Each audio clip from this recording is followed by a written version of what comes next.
He announces the meeting, but then I read the items. You announce the meeting.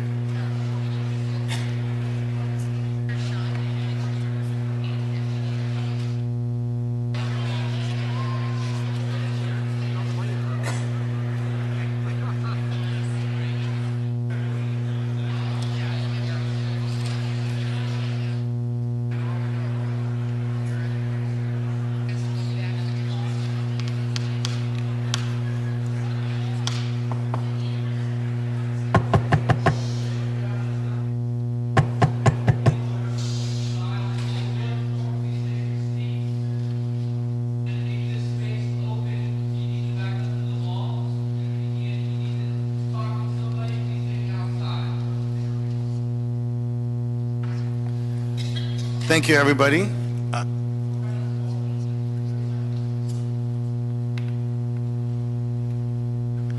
Thank you, everybody. I am Councilmember Gilbert Cedillo, representative of the 1st District. I am joined by my esteemed colleague, Councilmember Mitchell Englander. This is the Planning and Land Use Management Committee hearing for Tuesday, February 24th, 2015. I know that many of you have waited long for this day to come. It is here, and we are going to hear the item. We will not take a vote today, but we will have a full and thorough hearing of the item and of the public comment. We are prepared to move forward. And can we hear our first?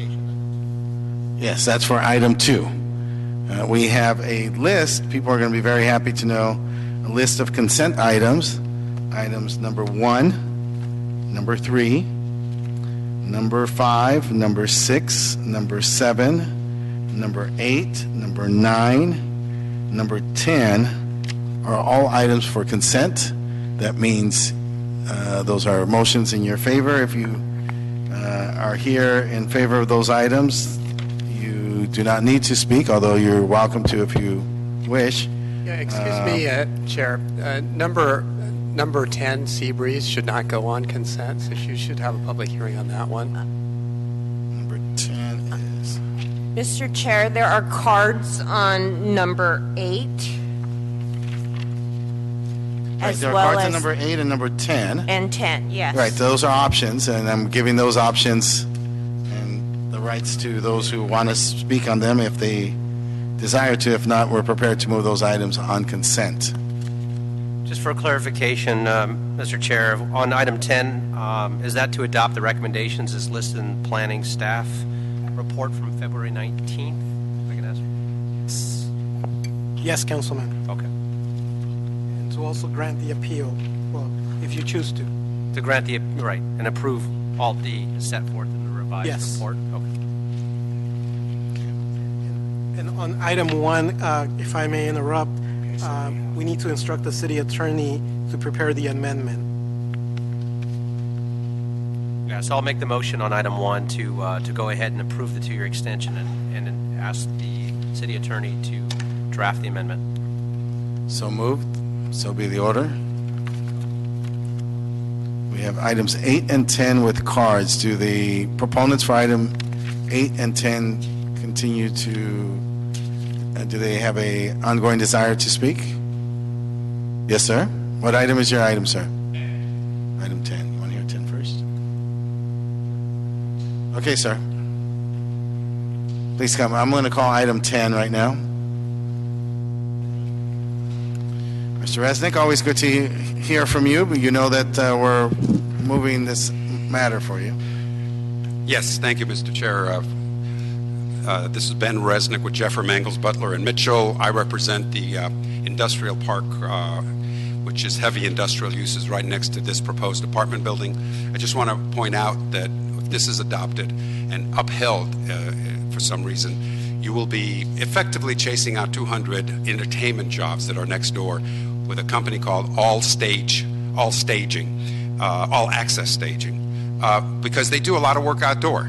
And they do a lot of tremendous work outdoor, and you're going to have 350 apartment units right next to them. They indicated they're not going to stay. And guess what? There's no industrial land in Los Angeles, in that area, sufficient to house them. They will end up in one of the other cities, whether it's Torrance or Commerce, who knows where. And so for many other reasons we've stated as to why this is really bad planning. You know, the planning department recommended against it. The planning commission unanimously rejected it. So I understand that, you know, there are some reasons as to why this is being done, but it is not for planning reasons, and it certainly makes no sense. And so I just want to remind the council that the action you take will have consequences. There are going to be a couple of hundred full-time, high-paying, entertainment-based jobs. All Access does all the staging for the Super Bowl, shows, TV, etc. They said they'll be gone because they're not going to have 350 neighbors sitting right on top where they do the painting, the cutting, the sawing, and all of that work. Thank you. Well stated. Thank you.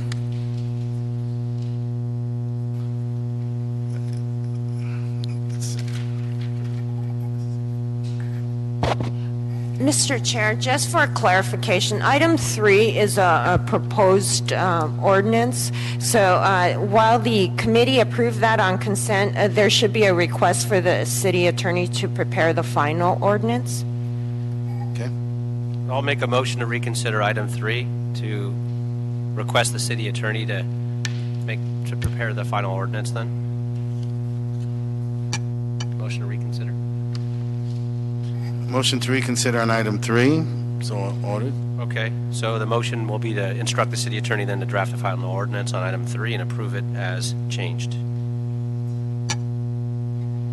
All right, we're back to number 10 now. Okay. 10 is right. We're ready to roll. The general plan amendment for the Seabreeze project in Council District 15. Right. To adopt the recommendations. And are you Council District 15? I am not. I'm with the Planning Department, Shauna Bonston. I just wanted to read into the record because you had referenced a previous recommendation.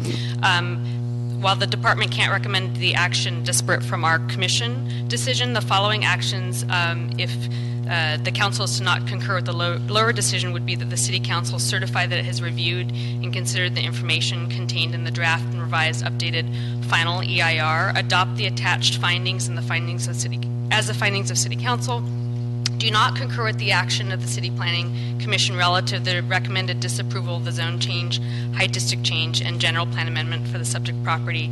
Adopt by resolution the proposed plan amendment to the Harbor Gateway Community Plan as set forth in the attached resolution. Adopt the ordinance changing the zone to TQ C2 2D as set forth in the attached exhibit, and not concur with the action of the City Planning Commission relative to the disapproval of the site plan review for the 352 unit residential project at the site. Dismiss as withdrawn by the applicant a zoning administrator's adjustment and zone variance, and direct staff to revise the community plan map, including the footnote, in accordance with this action. So just reading into the record, the most recent. Not that. So with what Shauna said, without repeating all of that, yes, it's on the record. Yes. We're prepared to move 10? Motion for 10? Motion to approve, again, with that updated language, and again, the planning revised staff report delineated it from the February 19th memorandum. And to grant the appeal. To grant the appeal. Yes. Okay. Motion.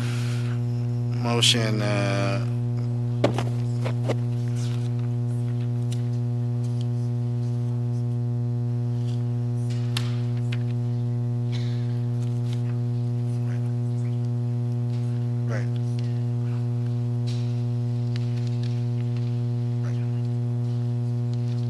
I am happy to hear from CD 15, Jim Arnone, and Mr. McQuiston, if you wish to speak.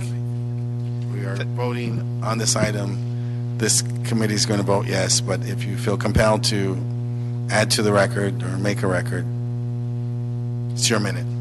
I appreciate it. Jim Arnone, Latham & Watkins, on behalf of the applicant, Seabreeze Homes. I just wanted to be real clear that what we are now requesting is that alternative D be approved. That's what the revised resolution, the draft resolution, alternative D specifically. Thank you. And that was it. We can answer any questions if you'd like. Thank you.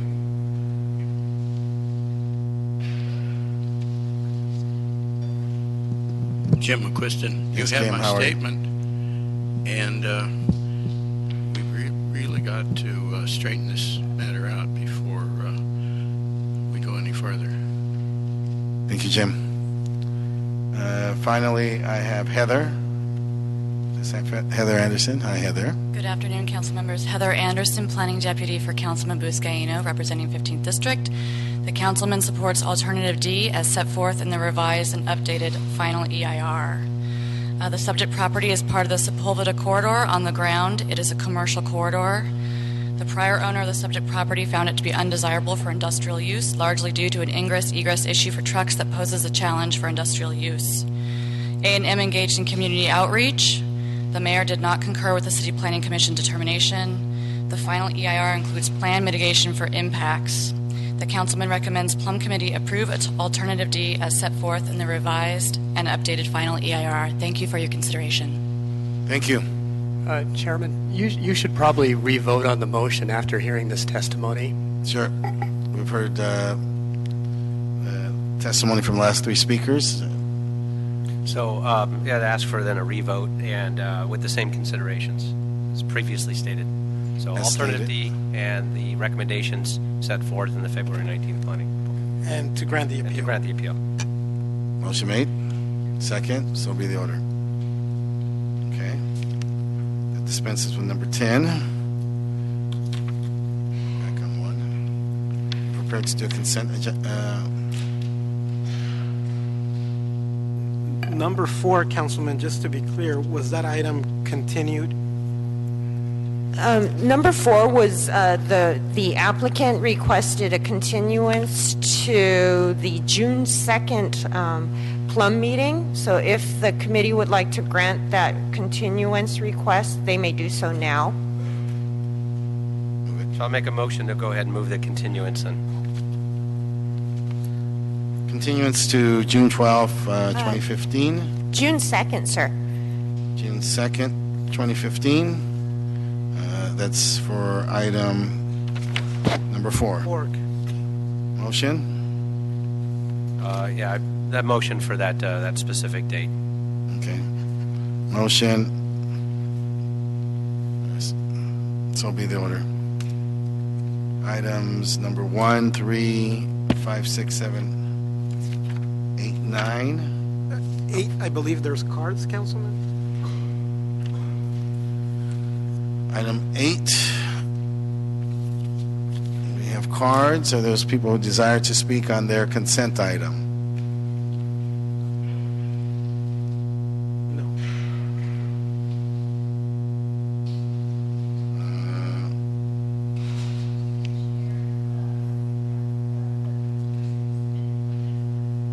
Okay. What about Nicole Cookluck-Waldman? Waive, thank you. Okay. Seeing that the cards were waived, I'd make a motion to approve number 8. Motion to approve. So be the order. Any other items where cards are submitted? No, but, oh, No? no. Number 12, Councilman, I think there's a request to continue that item. Yes. Yes, Mr. Chair. Number 12, the request was to continue to April 14th. If the committee chooses to approve this request, they can do so at this time. Motion? Okay, I'll make that motion. Motion. So be the order. I'd also ask, Mr. Chair, that number 13 go on consent and that we table 14 for the next meeting. So 13, we will adopt the motion.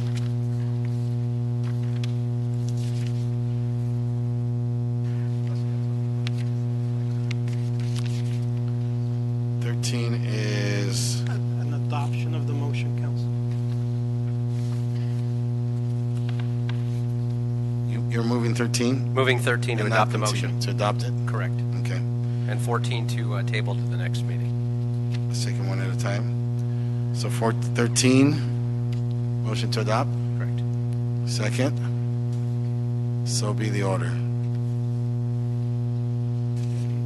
14 is Mr. LeGrand's weekly report. Yeah, and I make the motion to move that only because we have a lot of folks I know that want to get to item 2. So I would suggest if we could, if the chair sees it fitting, that we just go ahead and continue that to the next standing committee, which is always the case on this agenda. Mr. LeGrand? Okay, so be the order. So, Councilman Cedillo, planning would like to clarify something on item number 12, if you don't mind. Item number 12? Yes. Please. Shauna Bonson, Senior City Planner with Planning Department. Again, just reading into the record. So the request to continue for your committee to review the item April 14th with the revised project description on the agenda to reflect the corrected determination letter that was issued on February 11th. The initial commission decision letter dated November 19th, reflecting a CPC decision from September 11th.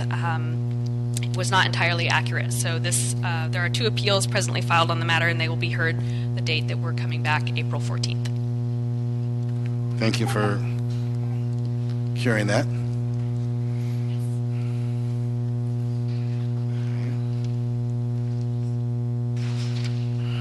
I have items 1, 3, 5, 6, 7, 9 available for consent. I'll second the consent schedule. Okay, Move all those items as recommended. items 1, 3, 5, 6, 7, 9 for consent. Is that correct? You guys good? Good? Okay, so be the order. that leaves you with item 2 and 11, Councilman. 2 is the ICO, 11 is an appeal. Mr. Chair, 11, the applicant/appellant representative submitted a card. Okay. We're going to hear item 2 now. Many of you have come from a long distance and waited a long time to raise these concerns. Mr. Englander is here with us, willing to hear all your concerns. We have a limited time, though, and we have an abundance of comment cards. Support, oppose, general, and from some of the council members.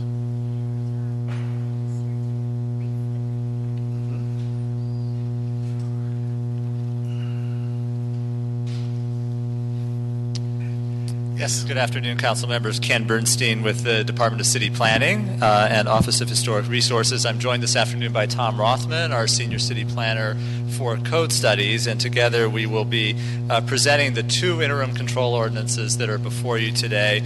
The first ICO to establish a temporary moratorium on the issuance. Excuse me. Is there an amendment that you wanted to get into the record before we move forward? Terry Kaufman, Macias City Attorney's Office. The Planning Department, when they make their presentation, they are going to describe what the amendments are. Thank you. Okay, go ahead. Yes.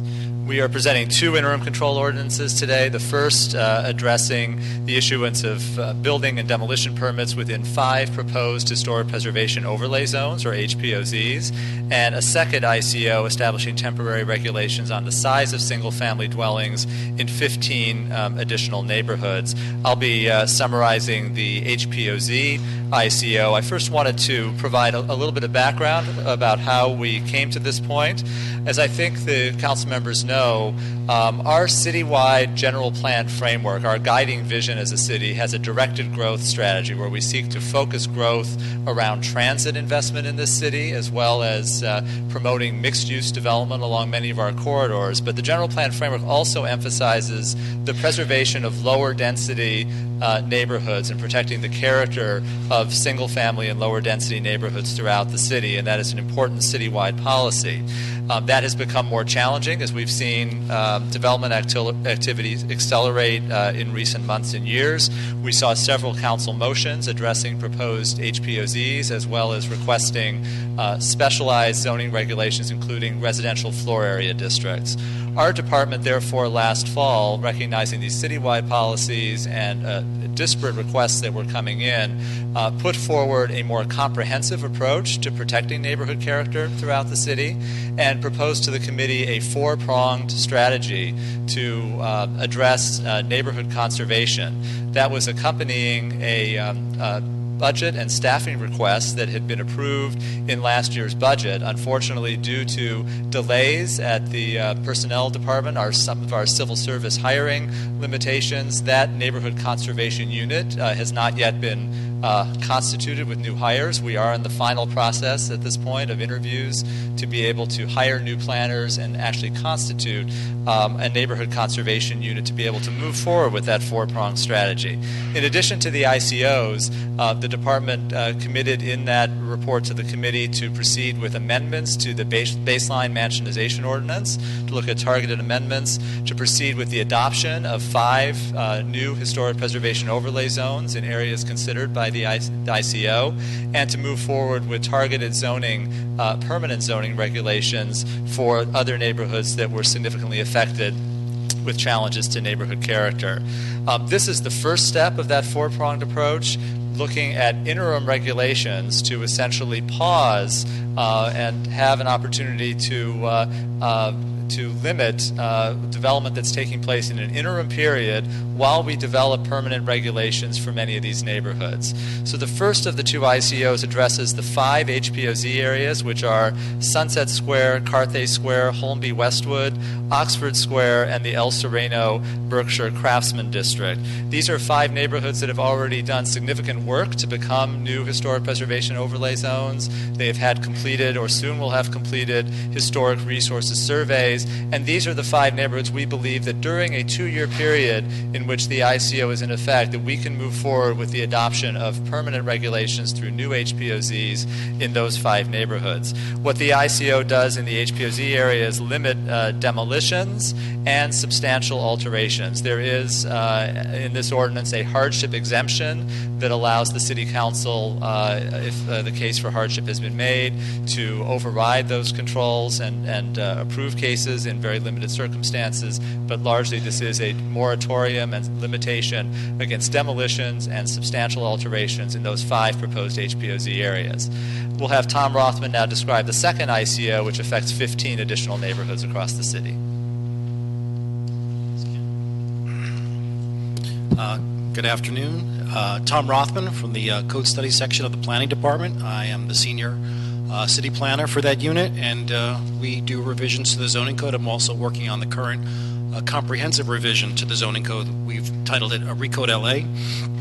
I'm going to talk later on about how we are incorporating this process into that larger project. But first, I just want to go over quickly. There are 7 categories. It's been a very iterative process for us. So we have broken down these 15 neighborhoods. And again, we've named these neighborhoods. They're really just named for purposes of this project. There are really no other geographic boundaries that define them other than what are on the maps provided in the ordinance. So I'm going to go over briefly about these 7 different categories, and I will talk about which neighborhoods pertain to each one of those categories. And then at the end, I'd like to just briefly talk about sections 3B and 3G of the ordinance and read them into the record because there have been some slight modifications. So for the first neighborhood category, we are going to be limiting new and remodeled single-family homes to whatever the Studio City residential floor area district regulates. And that there's only one neighborhood that fits that category, and that's the Valley Village in Council District 2. The second category is for new and remodeled single-family homes cannot exceed 120% of the demolished or existing structure's floor area. So that would be if you've got a 1,000 square foot house now, you could tear that house down and build a maximum of 1,200 square feet or 2,000, 2,400 square feet. And those neighborhoods that will be required to comply with that regulation is South Hollywood in Council District 4, Larchmont Heights in Council District 4, and Old Granada Hills in Council District 12. The third category is that new construction must incorporate the basement towards their residential floor area. Currently, basements are not incorporated into floor area of homes, and the one neighborhood that will be required to comply with that regulation is the Oaks of Los Feliz, and that's in Council District 4. The fourth category, remember out of 7, the fourth category is that detached accessory buildings and areas in the house with over and height ceilings and other accessory buildings like garages and enclosed patios must be counted towards residential floor area, where that is not the rule today.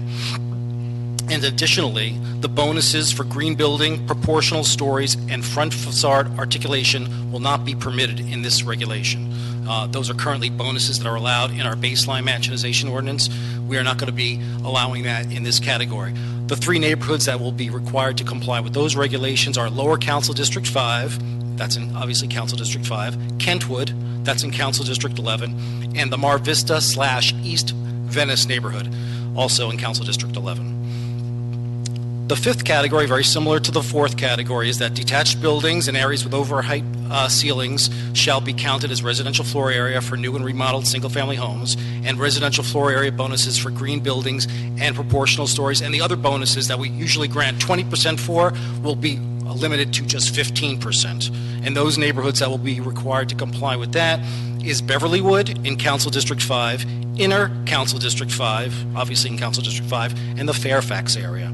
The 6th neighborhood is that exempted grading for new construction cannot exceed 6,000 cubic yards for new and remodeled homes, and that neighborhood is only one, and that's the Bel Air neighborhood of Council District 5. Last but not least, we have one that new and remodeled single-family homes must comply with the existing Beverly Grove Rfa district, and there are 3 neighborhoods that must comply with that regulation, and that's the Faircrest Heights neighborhood of Council District 10, the La Brea Hancock neighborhood of Council District 4, and the Miracle Mile neighborhood of Council District 4. So just to not belabor, but I would like to read 3B of the ordinance and 3G just for the record, so that we can make sure that we have made all of our accurate corrections. So currently, B says South Hollywood, Larchmont Heights, and Old Granada Hills, notwithstanding any section of the LAMC, no building permit shall issue for a project in South Hollywood, Larchmont Heights, or Old Granada Hills unless the proposed structure's residential floor area does not exceed 120% of the prior or existing structure's residential floor area. The prohibition specified in this paragraph shall not apply where there has been no single-family dwelling on a lot in the 5 years before the effective date of this ordinance. So that's 3B. 3G, La Brea Hancock neighborhood, Miracle Mile, and Faircrest Heights neighborhood. Notwithstanding any section of the LAMC, no building permit shall issue for a project in the La Brea Hancock neighborhood, Miracle Mile, or Faircrest Heights neighborhood unless the proposed structure complies with the regulations set forth in the Beverly Grove Residential Floor Area District Ordinance number 182754. And that Mr. Rothman, Terry Kaufman, Messiah City Attorney's Office. Can you just describe for the record the change that was made to those sections? Sure. Well, 3B, we had taken out 2 neighborhoods. We had taken out the La Brea Hancock neighborhood and the Miracle Mile neighborhood, which had previously had that 120% restriction, and moved them into the restriction that mirrors the Faircrest Heights requirements. And also we had changed a typo that had erroneously changed the Larchmont Heights to Miracle Mile. Oh, Mar Vista, I'm sorry. Yeah, Mar Vista. So I know that was a lot of words, and I tried to get that all out there, but that was it in kind of in a nutshell. That's the whole thing. I'm here to answer questions now or after the presentation. Well, I know. it was a lot of words. I'm sorry about that. But we have to create a record, and we have to make sure that we move forward very judiciously. I don't want to say Terry. City Attorney, are we comfortable that the amendment's been read in and it's part of the record? Now you can, if there's no other questions for staff, you can move into public comment. Yeah, go ahead, and then I have a general question too. Thank you. I don't have a specific question, but I want to thank a lot of the folks that have turned out today, and particularly staff and Tom and Ken and Michael and all the staff in the City Attorney's Office as well that has been working on it. It's unfortunate, quite frankly, that we've come to a place where we've got to put in an ICO because the BMOs either aren't up to date or the community plans have been backlogged. And unfortunate that we've gone through the recession of hiring, and I think, Ken, you articulated well where we're at with that, the 36 new planners that we're bringing on staff. I'm very much in support of this. for the most part, because a lot of communities have dramatically changed where they don't meet and preserve the character of these areas. And without getting into all the detail on that, I'm fully supportive. With probably the exception, Granada Hills, which I'm incredibly supportive of, is only because the community plan isn't up to date, but we've got great assurances that that's happening. And I really want to thank the folks in my district, particularly the old Granada Hills group. And if the name doesn't give it away, I don't know what does, the old Granada Hills group. And it's not so much to reflect, and I see Maria and Dave and others, and Richard in the back, not their age perhaps, but the area and the character of their neighborhoods. And so, joking, love you guys. So with that, I just want to say that while it is, and I say this, unfortunate that we've got to take all this time and energy because the other ordinances require so much more significant work, that this stopgap is something that needs to be utilized to protect these areas. It's fortunate that we do have these abilities. It's a 1-year ICO with 2 possible extensions, I believe, of 6 months each. And so until we get the staff and we get caught up to protect and preserve these neighborhoods as well, and we still have the opportunity for those who want to develop certain projects in specific areas that sort of fall out of where this would control that. There's mechanisms to do that, as they explained as well. So it doesn't stifle all smart growth projects, that people have an opportunity to rebuild properties where they perhaps would fit the character of the neighborhood. So there are those exception rules that play in. It just makes it a little tougher, which is a good thing, I think. And so with that, before, I know we're going to hear a lot of public comment. My guess is most of you are, maybe not all, but most of you are on board with that concept. And so as you provide your comments, if you could, we've got a lot of cards to get through. This, and I want to ask for clarification from the chair, as it was indicated when we opened up the item, that we would go ahead and open up general public comment on this, or specific public comment on this item, close public comment, and then continue the item as well. Correct. Okay. So with that, thank you for allowing me the time. Excuse me, Terry Copeland, Macias, City Attorney's Office. I just want to clarify for the record, the initial period for the ICOs is 45 days under state law, and then with a 4/5 vote of the legislative body, it can be extended for 22 months and 15 days, so it's a total of 2 years.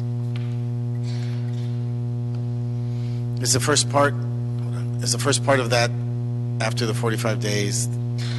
There's no restriction on the extension for the 22 months.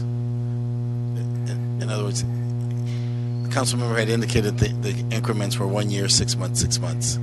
Not the way this one was set up. There is a different process where you can do a 10-month, 15-day extension and then another additional year. But the way this was set up under the procedures, it's for the first period is 45 days. Before the expiration of the 45th day, you have to hold another hearing, a public hearing, and then you can extend it for 22 months and 15 days. All right. Thank you. So I want to thank everybody for being here. I know you've waited for this a long time. I spoke to my colleagues earlier today, and this seems to have been years in the making. This is all new to me, but this is something that was conveyed to me that's very important to all these communities, very specifically. This is the city's desire to be responsive to you, its citizens. Our goal is to help manage change and make sure that the change that takes place is the type of change that moves our city forward. One of my questions would be, in terms of the ICO, is this a sufficient time? In other words, if we're looking at, is this a moment where we may want to look at the periods of time in terms of what's provided by the ICO, and can we, in fact, modify that to make sure that there's sufficient time? You have challenges in hiring and making sure you've got enough people. You're working on a whole comprehensive overview or a redo of our whole planning. Are we prepared to do this? Yes, Councilman, again, Ken Bernstein. Under the state law provision that we're using, the state government code section, we are limited to a total of 2 years for the initial adoption plus the extension. So that is the maximum that an ICO can be adopted for.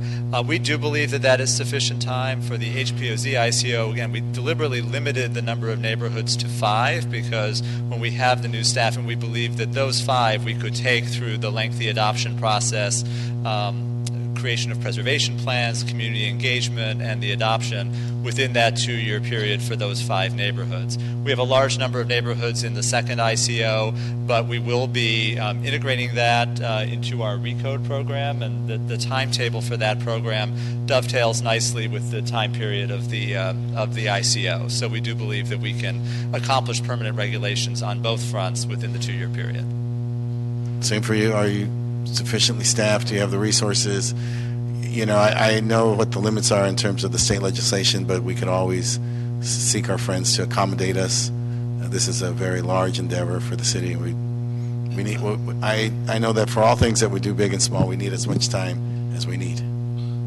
Certainly, but we, the RECODE team, where we are working on revising the zoning code, we have dived right into creating new single-family zones. Right now, we really have a very small amount of zones. So the main issue that we're all having is that we don't have a one-size-fits-all city. That seems to be the mantra of the planning department, but we don't.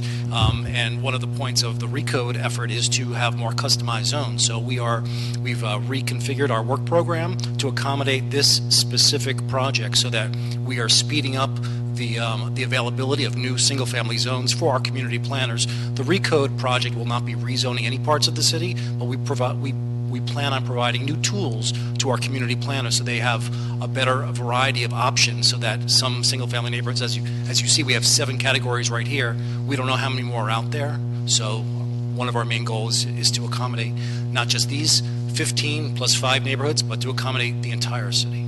Right. And thinking about accommodating the entire city, when you do this, how do you measure the impacts on other communities? So, for example, you have, we're talking about these single-family housing zones.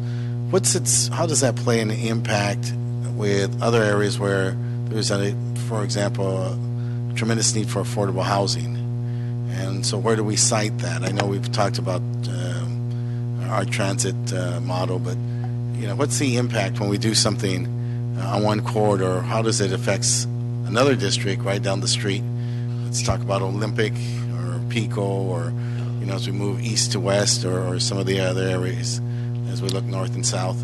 Yeah, very, very important issues. We've just grappled that with doing our narrative for this ordinance. So and we've been debating that with the RECODE team, and it's going to be a very complex issue. But I mean, right now we're really just focused on single-family neighborhoods. We don't intend on creating zones that will change the overall density of these neighborhoods. It will just fine-tune what can be built on these single-family zone lots. So today it may allow a very large house. Tomorrow it may allow just a certain bungalow-type house with a detached garage in the back, for example. So overall, it will not have any significant impacts on adjacent neighborhoods, but it could have some very long-lasting impacts for that immediate area to preserve that neighborhood. But we will be looking at it on an individual basis as these neighborhoods get rezoned. And when you do this, how do you factor in growth in the city? I mean,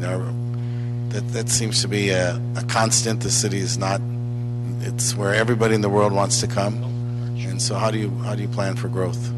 Well, Councilman, I began my comments by referencing the Citywide General Plan framework and our policies for where and how we grow as a city, our targeted growth strategy that we are intending to grow and focus growth around infrastructure investment, including transit, along many of our corridors that have additional capacity. And that Citywide General Plan indicates that our policy is to protect the quality and character of lower density neighborhoods, including single-family neighborhoods. So again, what we're talking about here today really is fine-tuning the regulations for single-family development in the city.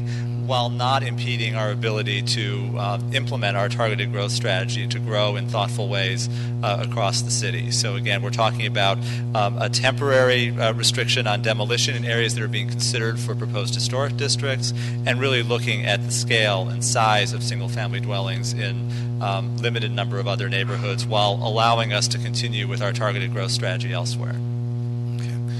My colleagues want me to ask you this from the Valley. With our growth strategy around transit-centered development, but they're lacking these transit corridors out in the Valley, and so they're concerned that there's this plan, the scheme doesn't really relate to them, and yet they have tremendous pressure needs out in the Valley. I'm talking about Council Members Fuentes and Council Member Martinez. Well, that's an excellent question as well. We are, in fact, increasing our transit investment in the Valley. There are, through Measure R, additional lines proposed for those districts, including the Van Nuys Boulevard corridor and up to Pacoima in the Northeast Valley. We are focusing in the San Fernando Valley significant growth in Warner Center, which is supported by several Orange Line stations, in North Hollywood, along our Red Line corridor as well. So there are opportunities, again, to maintain the character of single-family neighborhoods in the Valley while focusing growth along those transit corridors that do increasingly extend throughout the San Fernando Valley. Okay. Before we go to move on, I just wanted to make one more comment about the changes that had been made, and I wanted to just confirm that the overall analysis we have done for the CEQA narrative has incorporated any changes that I read into the record earlier. So that was just for your information. How do you guys respond to concerns that are raised about this being hostile to development, or sending a bad message, it's a fatter on development, or that it's just not encouraging for those who want to do business in the City of LA? Well, as it relates to the 15 neighborhoods that are proposed in the restricted ICO, I mean, we are not taking away development rights here. We are really just putting a placeholder for now while we develop long-term goals. I mean, there's still a great amount of development potential in all of these 15 neighborhoods on these single-family zone lots. It was a complex issue, but I think we feel confident that there is plenty of development potential left in all of these neighborhoods. Ken? You have demolitions. And with respect to the proposed HPOZs, again, these are neighborhoods that we believe are eligible to become new historic districts. They are obviously a small percentage of the city overall. These are neighborhoods with very cohesive single-family development, in some cases some duplexes, but a very cohesive historic character that has been identified and we want to preserve, while in many cases very close to these neighborhoods, allowing for significant growth just outside those designated historic districts. Okay. What percentage of, you said this is a small percentage, what percentage would that be? Let me see. Not the HPOZ one. I believe the proposed HPOZs, and I'm sorry, I'll have to pull up the exact total. I believe it represents just over 1% of the city with the total parcels within those 5 areas. 1%? Did you say? About 1%. We have about 880,000 parcels. Did you say 1% or 5%? About 1%. 1%? Yes, okay. For those 5 areas. Okay. Thank you. Councilmember? Okay. How about public comment? Can we have people lined up so we can move this efficiently? Cheryl Holland, Grace Kamens, Fred Rosen, Diana Isley, and Robert Isley. Good afternoon. My name is Cheryl Holland, and I'm the president of one of these proposed HPOZ neighborhoods, Sunset Square. We've been waiting to be an historic neighborhood. It's been pending now for approximately 10 years. The problem has always been personnel, and we're about 1 year out now because we've done most of our work, if not all of it. Our concern is today, I think, I'm speaking just to the first part of the ICO, and really there's very little controversy with that. We're all trying to just move forward. We need help now. Since I was last before you guys, we've lost 3 or 4 homes. We're only 10 blocks. You know, across the street from me is William Jennings Bryan summer home. James Dean's home is in my neighborhood. We're probably one of the oldest residential, if not the oldest residential neighborhoods in Hollywood. You want to keep us around. Right now, we have 3 box mansions. They're not even selling. They've been on the market for 6 months. In the historic neighborhood across the street, they're selling like hotcakes, the old houses. Right. A fifth of the size. So please, we need help now, and I would love to separate out this particular first part of the ICO if possible. Thank you.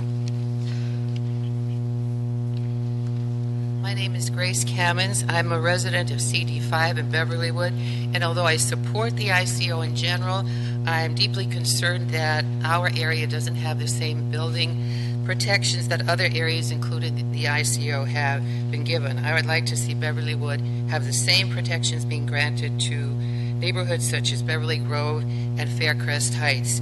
The original ordinance and now the amendment have had the teeth taken out of them by what I consider phony bonus offerings. Either a house is too big for the plot of land on which it is to be built, or it is not. Bonuses do not change that factor. And that is why I do not like knowing that our particular neighborhood will go from 20% to 15% bonus while others have no bonuses. That's where they're going to come, to Beverlywood. So please do the right thing and save our neighborhoods. Thank you. Thank you. Fred? Good afternoon. My name is Fred Rosen, and I'm President and CEO of the Bel Air Homeowners Alliance. We're for this ICO because, simply put, there's too many trucks in the hills. You have 2015 technology and 1980 rules. Someone needs to take a deep breath to balance the need for people to develop intelligent projects and for people to ultimately have safety in their community. Right now, there's no safety, and there are way too many trucks in the hills. And the reason that we have been supportive and working with Councilman Koritz's office to get this ICO is that, from my history, it's always smart to slow things down to figure out how the future unfolds. We have to make the rules for this city effective for every community, and one size doesn't fit all. Bel Air has huge properties, huge lots, and huge ability to do different things that other cities don't have. Lots of things need to be fixed, from fees to number of trucks to when you can build. Thank you for your time. I assume Robert. I'm Robert Isley, a homeowner in La Brea, Hancock. I'd just like to ask all of the homeowners here who support the ICO and the BMO amendments to please rise, and if you're already standing, raise your hands. Way to go, Robert. All right, I think you can see the support. I'm basically finished. One last thing. Notice I said BMO amendments because that is a necessary next step. It's a very simple measure to get through if we just work at it. Thank you very much. Diana?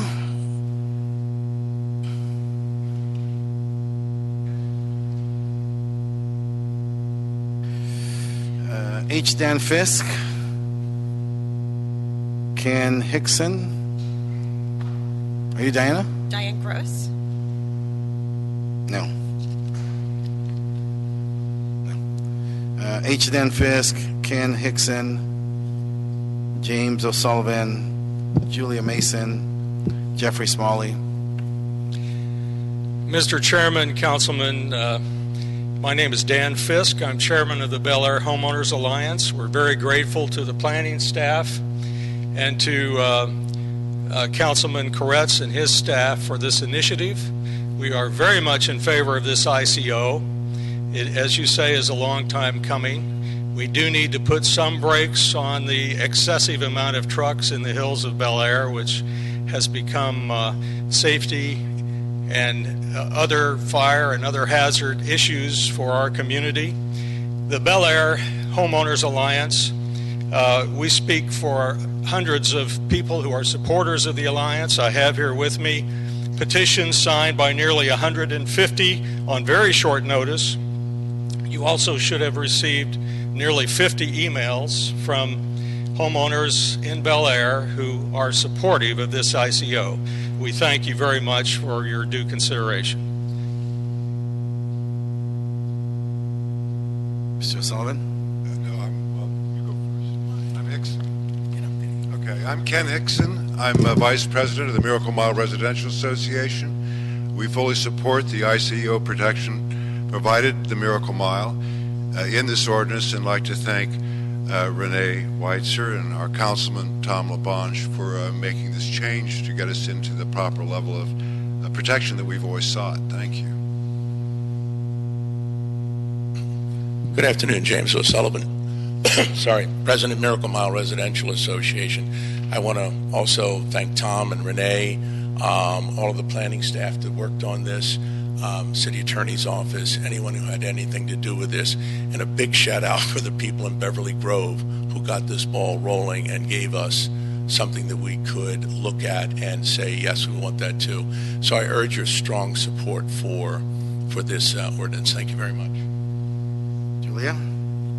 I live in Sunset Square. I've lived at my home for almost 30 years. It's a Craftsman built in 1911. It's a tiny house, but we love it. We love its historic character. It's on a street full of small and historic houses. Everybody lives in that neighborhood because we want that kind of home. As Cheryl said, it's about 10 square blocks surrounded by very high use development on all four sides.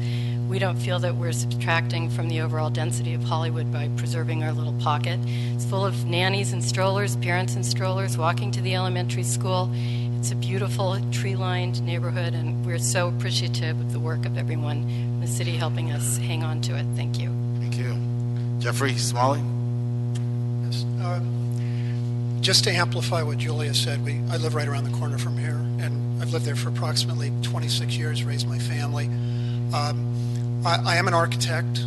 I do a lot of residential work. I do large projects, small projects, contemporary homes, and traditional homes. So I understand the need for development, and I understand that people want to live in different styles of homes. But to amplify that, we live in a neighborhood. If it's torn down, if it's destroyed in any way, we'll lose something really special in Los Angeles. And as much as I love contemporary architecture in LA, and I think we had a golden age here, we have to be very careful. We're at a crossroads. We need to preserve some of the character that much of it has been torn down. And so I stand behind the ICO, and hope you will also. Thank you.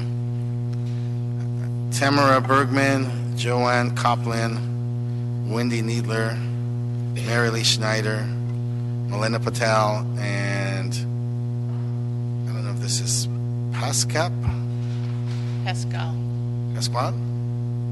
Okay, Pascual. Coleman. My name is Tamara Bergman. I also live in Sunset Square. We've been working for over 10 years on our HPOZ. We were told by city planning they didn't have the personnel. You've heard that before, so we were on hold. But our neighborhood is in jeopardy. You asked before how many homes this first part represented with the HPOZs. It's probably only 1,500 homes between all of the different 5 neighborhoods. But it's really unfair for us I feel, to have our neighborhoods destroyed. I understand that it takes you guys time to pass these things, but I would hope that you could pass them as soon as possible to protect these neighborhoods. You see all the support that's here. We've already been working on it. I've lived in the neighborhood since 1962. We're not limiting the ability for any, you were asking before, commercial things to come in. This is only for R1 zone. It's only to not allow people to change the character of these irreplaceable homes. Thank you. Hi, good afternoon. Thank you for listening to us. My name is Joanne Copeland. I'm also a property owner in Sunset Square, a member of the Homeowners Association, and I sit on the Hollywood Hills West Neighborhood Council as their housing chair. So I'm very aware of all of the development that's going on in our area, and I'm hoping that this ICO will help protect the small pocket of historic homes that is a real gem to the city of Los Angeles. We're all sitting in a beautiful historic building right now, and what we would hope that all that you get to enjoy every day is also what you'll help us protect in our neighborhood. So thank you very much for considering this. Thank you. Wendy. Good afternoon. My name is Wendy Needler, and I'm a 30-year resident of Sunset Square, and I echo my neighbors in saying that we live in an irreplaceable, unique area of town, and we are surrounded already by lots of development. We just want to preserve this little space as well as other people who are in the same type of neighborhood. We need to do this. Los Angeles needs to have our neighborhoods. My ceiling is like that. Can you imagine this building torn down? You have to preserve this for us and for people to come. Thank you so much. Thank you. Hi, my name is Milena Patel. I'm also a resident of Sunset Square, and I just want to reiterate how important it is that this matter is dealt with immediately. Item number 2, and we're talking about the first issue here, the HPOZ.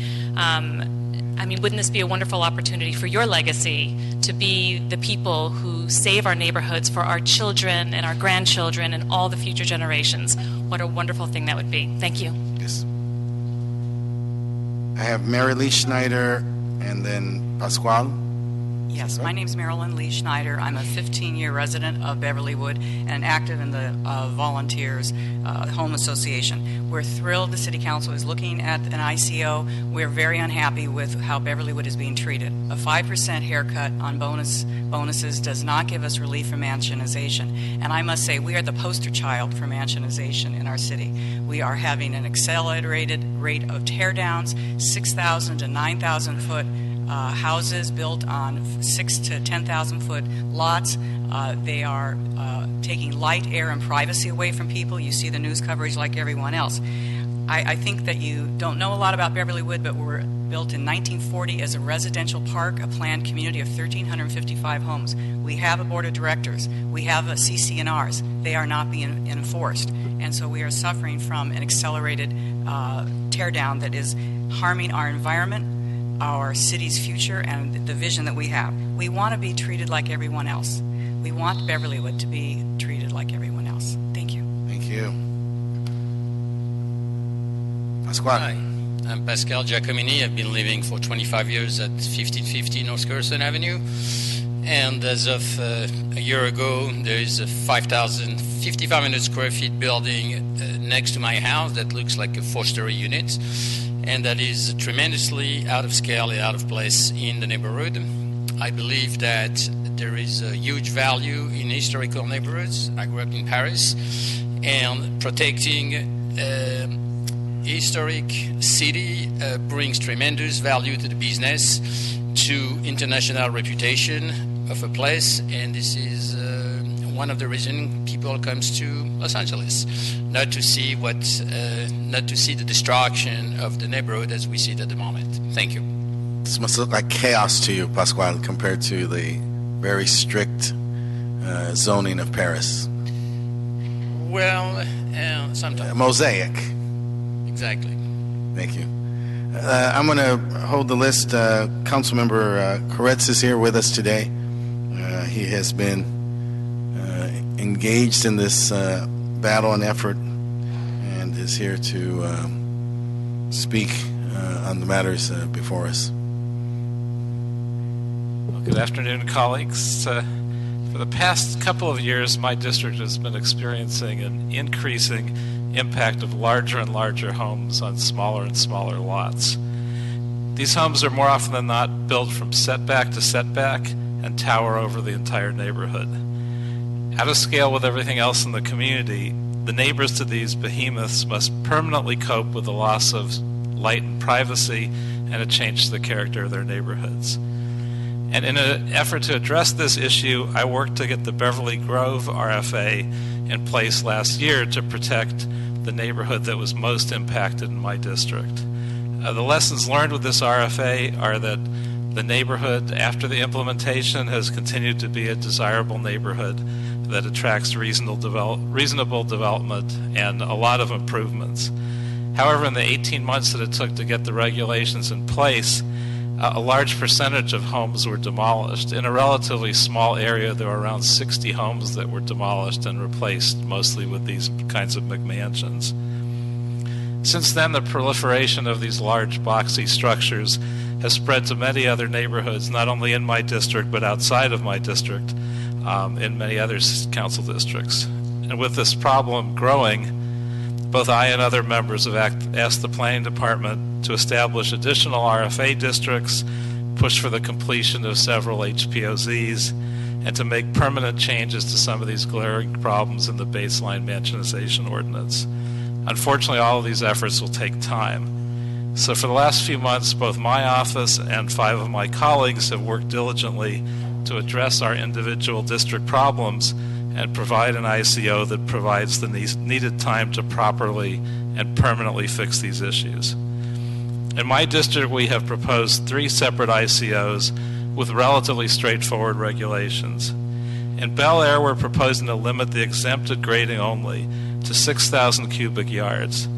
This amount of grading, combined with a sliding scale that is a part of the by right grading, will allow in many cases more than 9,000 cubic yards of earth to be removed. To put that into perspective, with this amount of grading, someone could construct a 12,000 square foot basement or more for a single family home. And while I appreciate the desire for a 40,000 square foot basement, and we have applications for those in Council District 5, 40,000 square foot basements, we must keep in mind that every dirt-filled truck and every cement truck and every piece of heavy equipment must first traverse very dangerous and narrow and curvy hillside streets. And so limiting the exempted grading only does allow for the same remedial grading that we allow currently, so we can address safety issues. Second, for the neighborhoods south of Sunset in my district, we're proposing the removal of bonuses and exemptions, which have encouraged the problems we've seen. This will allow for the base floor area ratio, which in most cases is 50%. That means in a 6,400 square foot lot, that will allow a 3,200 square foot structure. Lastly, for Beverlywood, Intercouncil District 5 in the Fairfax area, we're proposing to reduce the bonus and remove 2 of the exemptions that add to the bulkiness of the homes. But as a point of clarification, I'd like to point out that basement restrictions appeared in this. I believe in clerical error because they were in other ICOs and other council districts, but were never actually discussed by anyone at any time and magically appeared. So I think that was a clerical error, and I'd like for that to be stricken from the changes. With the growing pressure on these neighborhoods, combined with the open intentions of developers to try and beat the ordinance and the ICO, having this item move forward quickly is critical. Otherwise, we'll continue to lose a number of homes to the destruction and loss of the characteristics that have led the speculators to these neighborhoods in the first place. We expect that if we have a delay today and continue the item, that hundreds of homes could be impacted and demolished, and hundreds of McMansions built that we are hoping to avoid. So I would implore you to consider moving these items today. With these temporary protections in place, we can begin addressing the permanent fixes and create a more tailored approach to these varying problems. So I ask that you support the efforts of all 6 of the council members in moving these ICOs and move the matter to full council. And I'm happy to answer any questions that you might have. Thank you very much.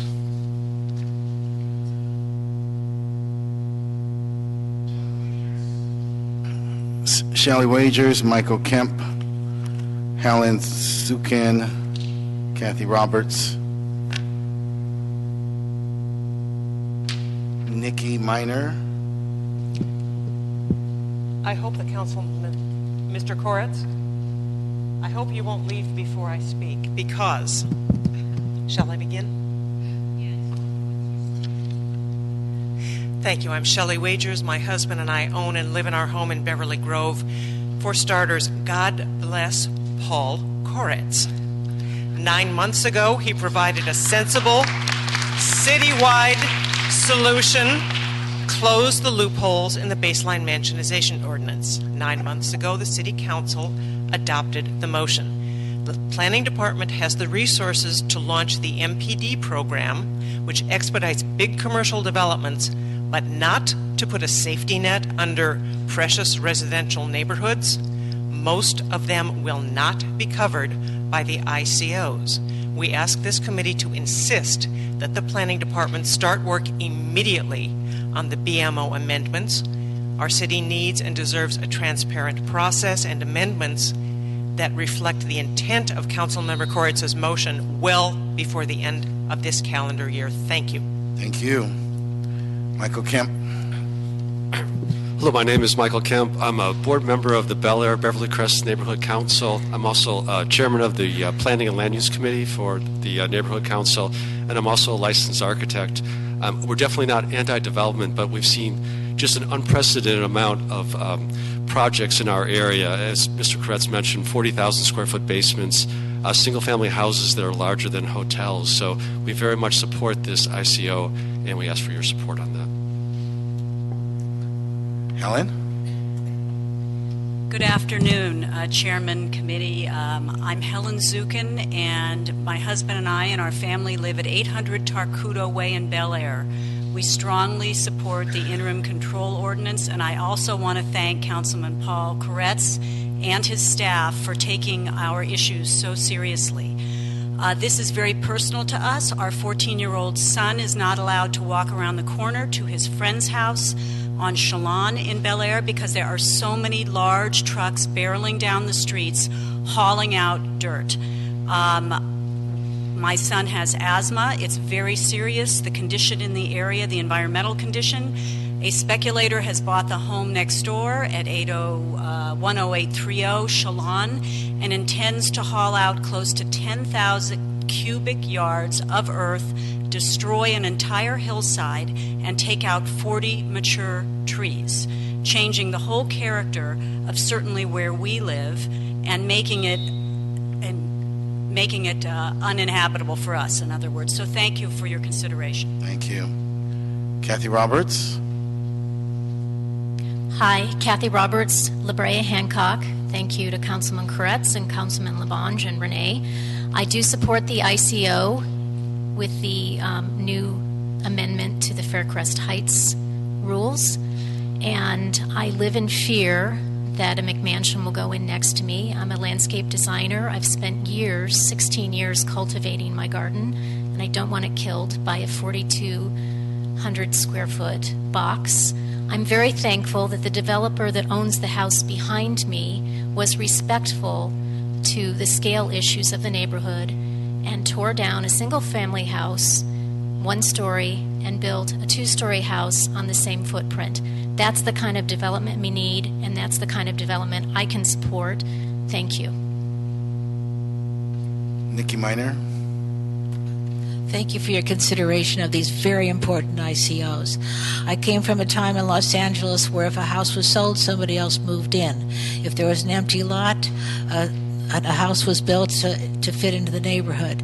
Today, every time a house is sold in any of our precious neighborhoods, we're scared stiff of what's going to happen because they become empty lots for fundamentally changing the look and the neighborhood of Los Angeles. Los Angeles needs to be saved. It's being raised, it's been run amok, it's been mowed down, and we have to stop it. So please, pass these ICOs as soon as possible, and we're deeply grateful to our Councilman Paul Koretz for such intelligent, sensible, wonderful enactment. So thank you. Thank you. John Mulliken. Lynette Pabon. Christy McAvoy. Richard Platkin. Fred Paul. Robin Greenberg, Lydia Ponce, Alexis Rappaport, and Joan Fitzpatrick. apologize for any mispronunciations, but some of you write like doctors. Yes, hello, my name is John Mulliken. I live at 535 North Kilkea Drive in North Beverly Grove. There are 3 homes on my block currently that have been demolished. We have, not to mention construction issues, we've got dirt issues. I myself have asthma and am dealing with this on a daily level.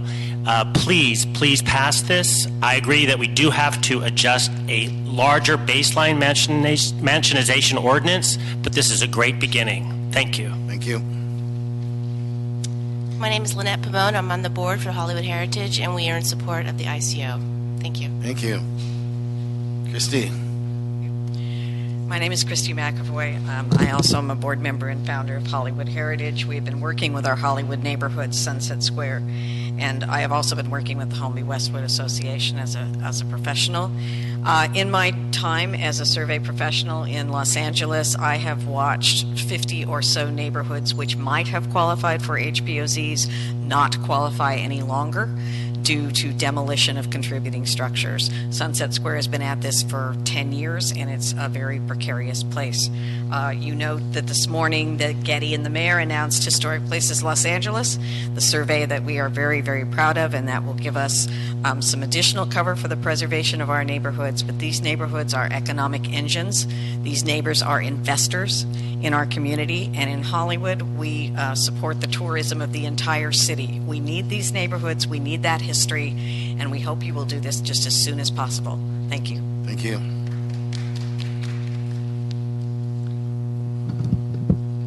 My name is Dick Platkin of the Beverly Wilshire Homes Association. I'm summarizing written testimony. The Los Angeles City Council should finally, completely, and unambiguously implement Councilman Paul Koretz's adopted council motion to remove the exceptions and bonuses that permit mansionization from the baseline mansionization ordinance. To comply with this intent and specifics, 2 actions are necessary. First, any ICO options that retain the baseline mansionization ordinance's exceptions and bonuses need to be amended out of those proposals. Second, the baseline mansionization ordinance should be immediately cleaned up according to the specifics spelled out in the councilman's motion. This means removing the BMO's exceptions and bonuses, since we have documented how they permit mansionization. Thank you. My name is Robin Greenberg. I live in the Roscommare Valley of Bel Air. I have owned one house for 44 years. I am the Secretary and Outreach Chair of the Bel Air Beverly Crest Neighborhood Council and past president 3 times of the Roscommare Valley Homeowners Association. What we are talking about here in thanking Paul Koretz is the protection of the lifestyle that we have chosen to live. I personally, in the hills of Bel Air, where I have been previously surrounded by hills of beautiful trees and quiet. As the name Bel Air sounds, the beautiful air quality, the beautiful trees. Our hills are being denuded, our ridges are being torn down, our lifestyles are being changed. We're now confronted with machinery every day and with cranes. We never in a million years dreamt this would be our lifestyle. We thank you, Paul Koretz, for listening to us, your constituents, and we hope that you will adhere to his recommendations and protect the life, the quality, the serenity, and the beauty of our lives. Thank you. Thank you. Hi, my name is Alexis Rappaport. I'm a resident of Lower District 5 and a design professional for the past 30 years. While I absolutely support the city's effort to stop the building of severely oversized residences that destroy neighborhoods, parts of this ordinance are actually too restrictive. It is not only removing bonus area, but also reduces living area that can be built in some neighborhoods by 20%, specifically those covered by Type 4. And I just want to reference Mr. Rothman's remarks where he compared Type 4 and Type 5 and said they're similar, and in fact they are not. My comments are based on real examples in District 5 neighborhoods. I am a lead AP, and all of my current design work is focused on green residential renovation. My projects reuse as much as possible to reduce waste, are sensitive to the character and scale of their neighborhood, are planned to be super efficient, eliminating wasted space and optimizing energy and water efficiency. After looking at past and current projects in the context of the change in classification of garages and covered patios to residential area, in addition to the removal of the 20% bonus, it is clear that many of these sustainable neighborhood-sensitive projects could not have been built under this ordinance. This is neither reasonable nor consistent with what I understand is the city's objective. Thank you. Good afternoon, Lydia Ponce. Venice 90291, as of today with this ordinance, has been divided west and east. I am before you asking, why can't we ICO the entire city of Los Angeles? Because it's being decimated as I stand before you. Hiring, no problem. There's a lot of university students with debt graduating that are in land use and urban planning. We are for change and we are for progress and development, but not at the excuse and the sanctity of our neighborhoods and our eclectic, diverse Los Angeles. No, sir, there is no hostility against development, recoding, and rezoning, but you have to add another prong that is enforcement. We all know in this building, we all know that there is no enforcement on any level in the governing, deciding, signatures on all these permits and all these different developments. West Venice, I encourage you to work with the California Coastal Commission because we are being bounced back and forth because we're in the beach coastal zone. We have laws that are that exist that are not. It's a poor excuse, and I just want you to please agendize. I beg you, agendize something for the west side of Venice, for the West Venice. Thank you. Hi. Yes, I really feel that I am being discriminated against because of your honoring religious preferences of others and rewarding them with all kinds of bonuses that 1 block away from them, which is where I live, we get nothing, not one bonus at all, no 15%, no breezeway bonus, no nothing. So the area that I'm talking about south of Melrose and east of Vista, they are allowed to build on a 6,500 square foot lot. They can build 4,825 square feet. And 1 block away and way over to Fairfax and probably beyond, north of Melrose, we're allowed to build 2,850 square feet on the same size lot. And that includes the garage, so that really brings it down to about 2,400 square feet. Now, on my block, I have people that are living in 2,400 square feet and they're moving because they just had a child and the house isn't big enough for them. I really feel that you are discriminating against me and my property rights. You are giving me no bonuses whatsoever, and all the bonuses are going over to that area that I just mentioned, which is south of Melrose and east of Vista. Can we have your name for the record? And parts of it north of Melrose as well. Can we have your name for the record? Pardon? Your name for the record. Joan Fitzpatrick. Thank you, And Joan. I really feel that this is going to be a problem, an ongoing problem. I mean, I'm 1 block away from there, and I get no bonuses. I can have a 2,400 square foot house, and they can have 4,895. Thank you, Joan. Doesn't seem right. Thank you. Thank you. Fred Pohl, Ellen Lynette, Steve Factor, Susan Rubin, Sandy Brown, and Marcia Hobbs. Fred Pohl here? Fred left?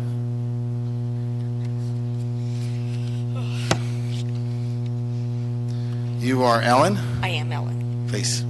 Hi, I'm a horrible public speaker. I was hoping to be here to congratulate Councilman Koretz and all of you for Councilman Koretz for putting together this ICO and all of you for listening to us.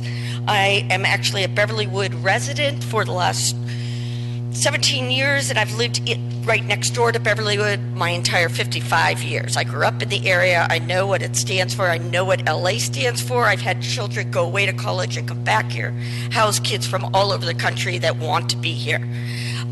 Suburbia was built in other areas after the 60s where large houses with garages to the front. The predecessors to the mega mansions we're getting now. The mega mansions are getting rid of character, they're getting rid of mature landscaping, they're getting rid of that neighborhood quality where kids can run from yard to yard and take away obesity. And I really would implore that Councilman Koretz support us like he does south of Sunset and include us in that, and that all of you hold him to that. Thank you. Thank you. Stephen Factor? Hi, I'm Steve Factor. I've been a Beverly Grove homeowner for 35 years, and I live in a 1926 original. This planning commission long ago identified mansionization as a threat to our quality of life and to the character of our established neighborhoods. This has proven to be very accurate assessment, as each year more residents like me discover the consequences of an adjacent supersized home. Excessive development has eliminated amenities that I valued when I purchased my home. It also removes this value from future resale price. I have lost views of the mountains, daylight in my yard, and privacy in my backyard. My neighborhood used to have an open community feel. Now it's replaced by walls, gates, and hedges right at the sidewalk. A small number of speculators have realized great profit from all this work, but it was at my expense. You were right. Mansionalization is a threat that has ruined many areas already. Please approve the ICO proposals. Thank you. Susan Rubin? Good afternoon. I'm Susan Rubin, Vice President of Homeby Westwood Property Owners Association. And the residents of Homeby Westwood have worked tirelessly for the past 7 years to establish a historic preservation overlay zone in our community, thereby preserving our historic identity and property values, because as we all know, mansionization is a domino effect. In the meantime, we've seen the loss of many gracious homes replaced by huge box-like structures without any articulation, which tower over their two-story neighbors and which stick out like sore thumbs. This is the first ray of hope that we've had in 7 years to reach our goal, which is design review of all new construction, exterior additions, and remodels as seen from the street. Our concerns are massing, scale, and compatibility within a community that was meticulously designed in 1926. Our community has been and is now the home of people who love their community, and we'd like to keep it the way we all wanted to see it when we bought our homes there. Thank you so much for supporting this. Thank you. Good afternoon. I'm Sandy Brown, and I'm president of the Homeby Westwood Property Owners Association. And I just wanted to echo the words of everyone who was in support of the ICO, and to thank Councilmember Koretz for the work that he's done on our behalf. Our association has done significant work. We have had many meetings, and we have also had the Historic Resources Survey done on our about 1,000 homes. So I appreciate it. I hope you will support the ICO, and look forward to going to City Council with it. Thank you. Thank you. Marcia. Thank you. I just wanted to put a little definition to the word mansionization. In Bel Air, there are about 14 homes right now that will be twice the size of the White House, just so everybody gets a little bit of a better picture. I'm a more than 60-year resident of Bel Air, so I can tell you it's a long way from when I used to be able to ride a horse on the trails. Now the hilltops are actually being leveled for out-of-country buyers who want to be able to see over the hill and to the oceans. Protected trees are not being protected at all. Streets, which are narrow and steep, have hillside hauling that in other cities and in Los Angeles that are much less than 6,000. And permits, because of the staff challenges, are being routinely approved with no checking and no adherence to the rules. But more importantly, they're all together so that moms can't get their kids to schools and emergency vehicles can't get to residents. Thank you. Thank you. Adrian Scott Fine, Richard Fisk, Dave Beauvais, John Salentos, Maria Fisk, Yvonne Guzman, and Barbara Savage.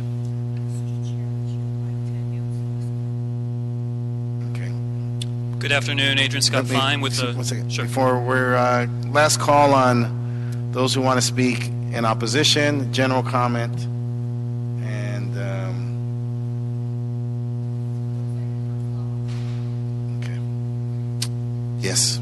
Good afternoon, Adrian Scott Fine with the Los Angeles Conservancy. From our perspective, teardowns, mansionization is honestly the number one issue affecting LA's older and historic neighborhoods. Ultimately, this is an issue about losing community character and the livability issue, while balancing the need for neighborhood conservation alongside growth and development in the city. For those reasons, we're in strong support of both of these ICO measures. For the pending HPOZ ICO, we request this to move forward as soon as possible, perhaps even independent of the other ICO, if there are any foreseen delays, as we want to ensure there's meaningful protections for those ICO neighborhoods as well.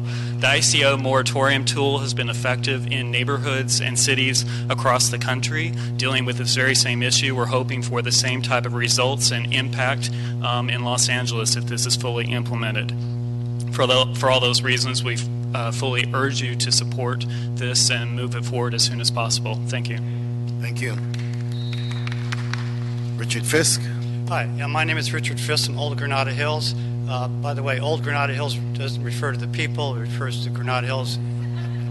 The Chamber of Commerce has been around for about 87 years, and this ICO will help maintain the character of the neighborhood. Please move it forward. Thank you.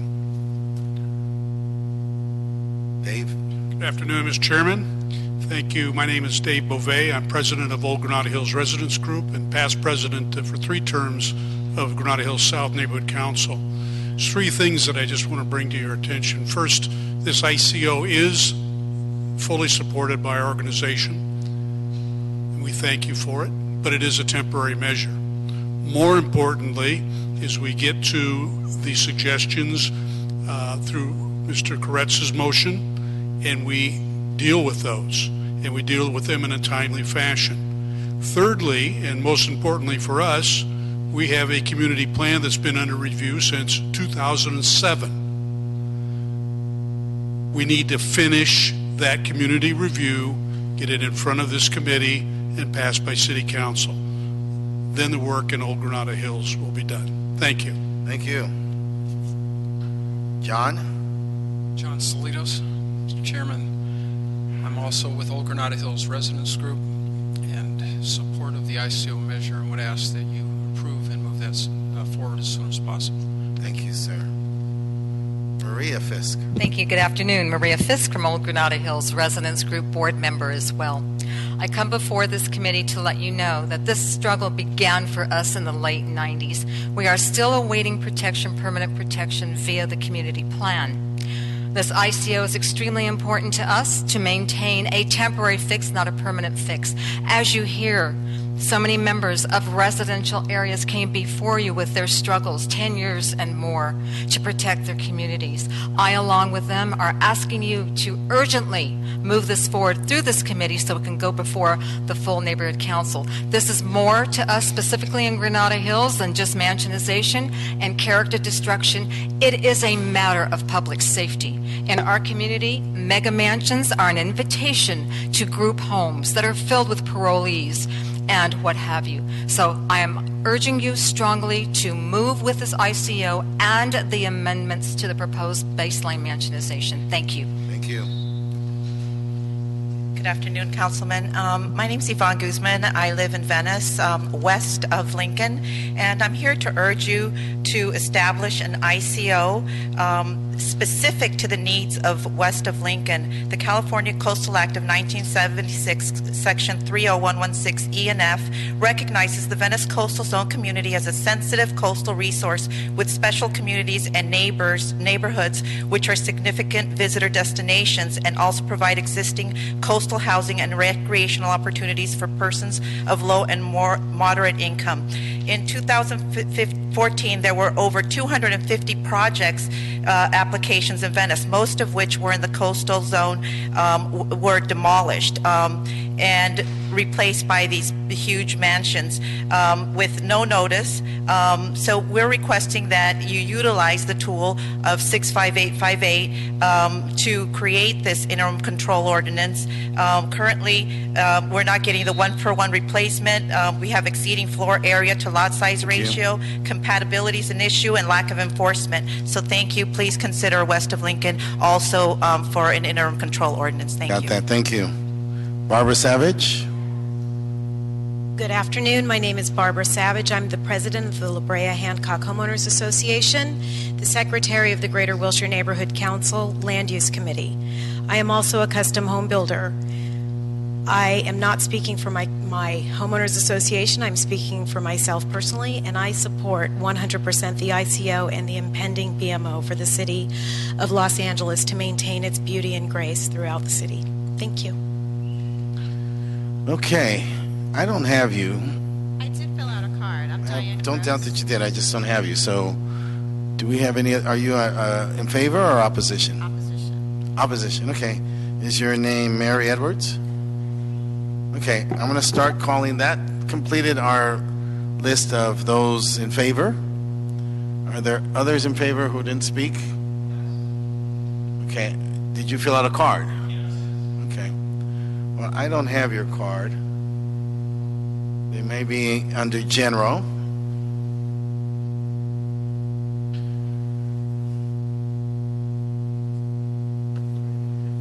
You want to...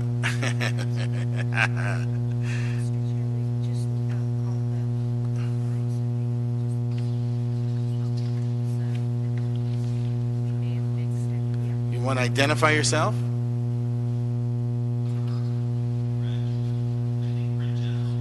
General? We'll get to you in general. So right now we're going to go, we heard all those in favor, and now we're going to hear those who have a different point of view.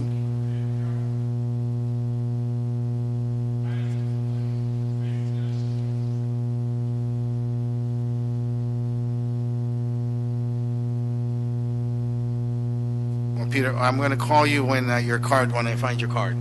Okay? Mary Edwards, Tom Martin, Tim Piaski, Ron Hudson, and Christopher Hamilton. Okay. Hi, thank Mary? you. Yes. How are Thank you? you for your time. I'm Mary Edwards, and my husband and I are 37-year residents of Mar Vista. We've seen Mar Vista change and grow over the years, and I can speak to the fact that developers, this is putting a chilling effect on developers. As our home was sold recently, we're retirees, so we plan to use those proceeds to help us downsize. And our home is in escrow. It's in danger of falling out this week because of the ICO. I don't know that the developer had planned a behemoth house. We have one next to us. I'm not particularly in favor of those Mediterranean stucco boxes or modern boxes, but those are aesthetics and matters of taste. So it's a direct effect for me. I also wonder, with these variations on the ICOs, it's like, where are all the exemptions or prohibitions for Bel Air for garages and patios and so forth? I mean, we have, it seems like, every prohibition that you guys can think of for us. And where are the bonuses that other people get? It just doesn't seem fair to me. Okay. Thank you, Mary. My name is Tom Martin. I live in Lower CD5. I happen to be an architect as well. And I've never had a client come up to me and say, hey, Tom, can you build me the smallest house that you can get on my property? Hasn't happened. People want what they want. They've reached establishment in life, and they want larger homes. They want something that they can move into. I don't see why CD5 is having the lowest, is being the most restrictive area right now. I can tell you that there are homeowners associations in my area. They're trying to say that they speak for everybody, and quite honestly, they don't. I found out about this issue about a month ago, and I wouldn't have known about it. I've talked to the planning department, my people at the building department. Nobody even knows what's going on this. No one has been told. There's small groups and factions of people that know about it, and they have not let everybody know. So to say that they speak for all of us is incorrect. Also, the planning department, I've spoken to Tom Rothman and Eric Lopez. They're doing what they're asked to do. They don't necessarily agree with what's going on, and it seemed like they were thrown under the bus earlier today here, but they're just doing what they're told to do, whether they agree with it or not. I strongly urge you to not pass this ICO. Thank you, Tom. CD5. Thank you, Tom. Tim Piaski? No, Ron Hudson. Is Tim here? Good afternoon. My name is Tim Piaski, and I represent the Los Angeles Ventura chapter of the Building Industry Association of Southern California. We recognize the importance of neighborhood preservation and adopting development standards that are consistent with the community's scale and character. We also share your goal of protecting the integrity of Los Angeles's single-family home neighborhoods. However, we are concerned about the unintended impacts that may result from the adoption of the proposed interim control ordinances.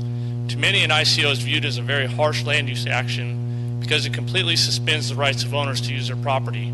This in response to what the city is calling a current and immediate threat to the public welfare, yet the majority of homeowners have not been notified and have not had the opportunity to analyze the proposed boundaries and restrictions in order to form an educated opinion. The planning department's CEQA analysis projects only 226 homes to be demolished during the 2-year period, yet severe restrictions are proposed on 38,707 homeowners.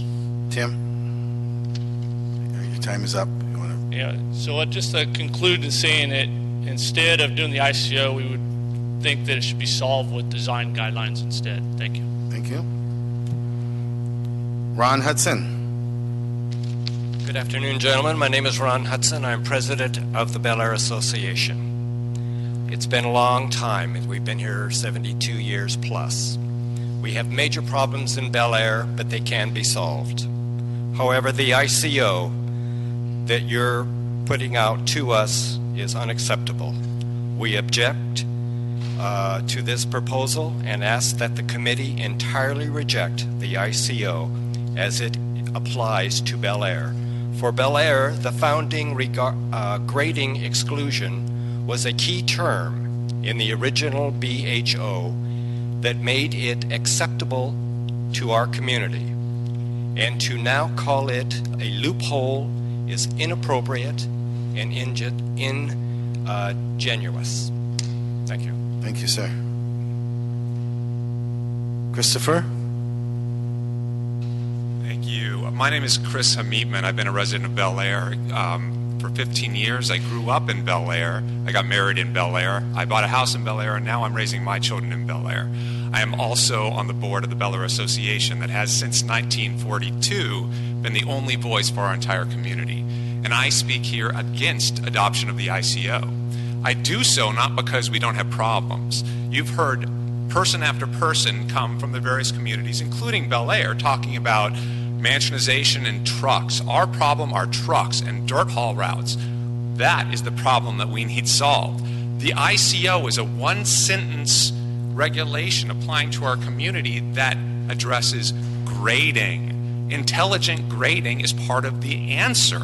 It's not the problem. Dirt truck hauling is the problem. We need to solve these issues. We don't need to create a new problem. What grading does to benefit us, if you can give me 10 more seconds, is it promotes large development versus multiple subdivision. Instead of having one 5,000 exemption, you'll have 10. So we'll have 50,000 square feet of excavation, square yards of excavation. Thank you very much. Arnie Schmidt,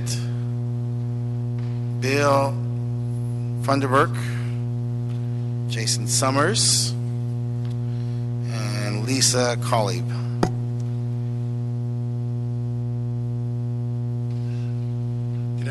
Good afternoon, council members, Councilmember Cedillo, Councilmember Englander, and to Councilmember Weezar, thank you for your service, and thank you especially to the staff.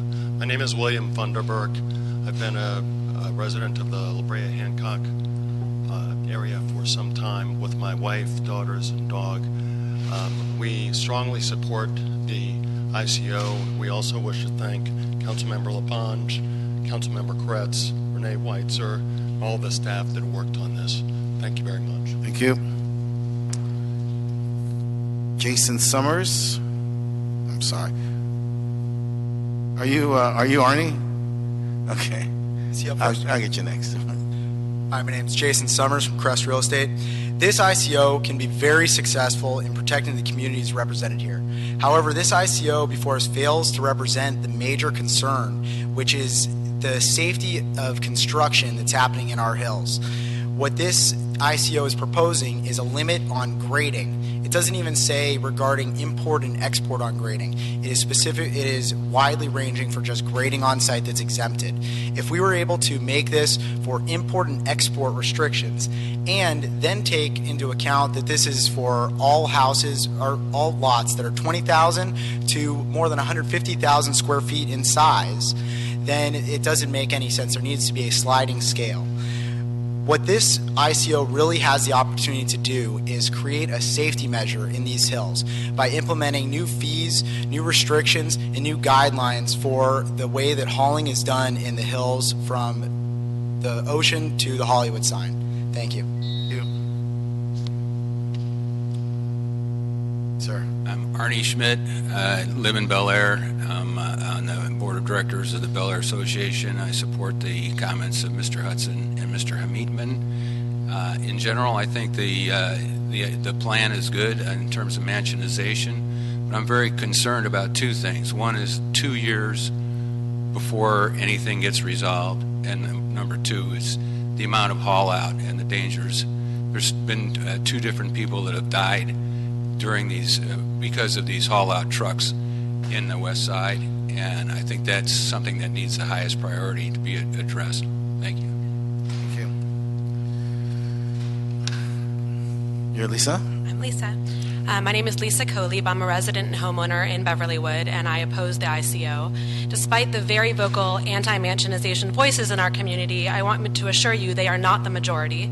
Hundreds of Beverlywood homeowners signed an online petition opposing the ICO. Have you ever seen photos of these mansions they oppose? In Beverlywood, they're beautiful homes that one day I would love to live in, and whose design has been carefully reviewed by our homeowners association. They aren't big boxes. Having previously owned a home in lower CD5, Pico Robertson area, with many friends who still live there, I can tell you that the residents of that area do not know about this ICO and how it will negatively impact them. I at least had the benefit of an active homeowners association that told me about this ICO. This is not the case for many of the other areas impacted by the ordinance, especially in CD5. Before you change homeowners' ability to build on their properties, ask them what they want. For many in CD5, it is not this ICO. Take the time to find out what each neighborhood actually wants. Thank you. Jason. Jason Summers.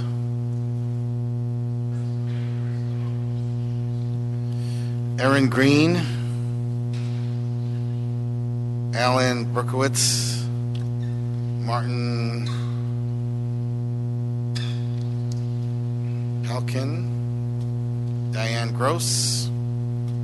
And Catherine Kapusing. Yes, sir. Aaron?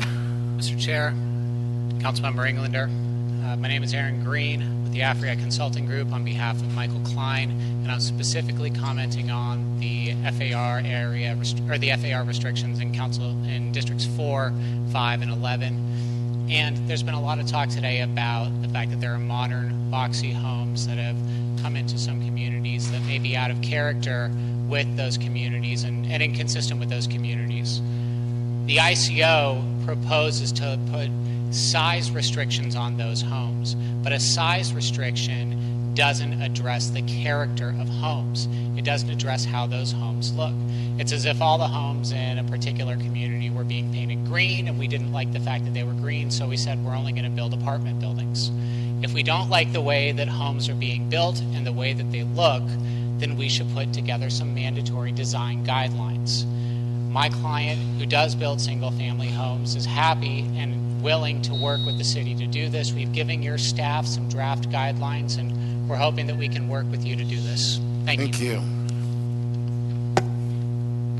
Alan Berkowitz. Good afternoon. I'm Ellen Berkowitz of Gresham Savage on behalf of Michael Klein. My comments relate to the second part of the ICO, not the historic portion. This ICO is proposed as an urgency measure, which means the city is allowed to act in a hurry, bypassing the usual safeguards reserved when it enacts zoning ordinances. Under the government code, this kind of measure is allowed only if the city can demonstrate that there is a current and immediate threat to public safety, health, or welfare. Even though there are a lot of emotions and a lot of voices being heard, high emotions do not turn something into an urgency as defined under the law. And in fact, the evidence submitted by the planning department in their CEQA narrative prepared for this ordinance directly refutes any claim of urgency. According to the planning department, the number of anticipated home rebuilds over the next 2 years, the expected life of the ICO is less than 1% in most of the 15 neighborhoods that will be impacted by the ICO. This hardly constitutes the kind of immediate threat to the public welfare necessary to support an ICO. Thank you. Thank you. Martin? What's your last name, sir? Pelson. Martin Pelson. I'm a member of the Bel Air Association. I think that this ICO is tremendously overreaching, and one size does not fit all. And I think that it should be separated out from the HPOZ. You've admitted to us that it's not really temporary. It's 45 days, but it's really going to be 2 years.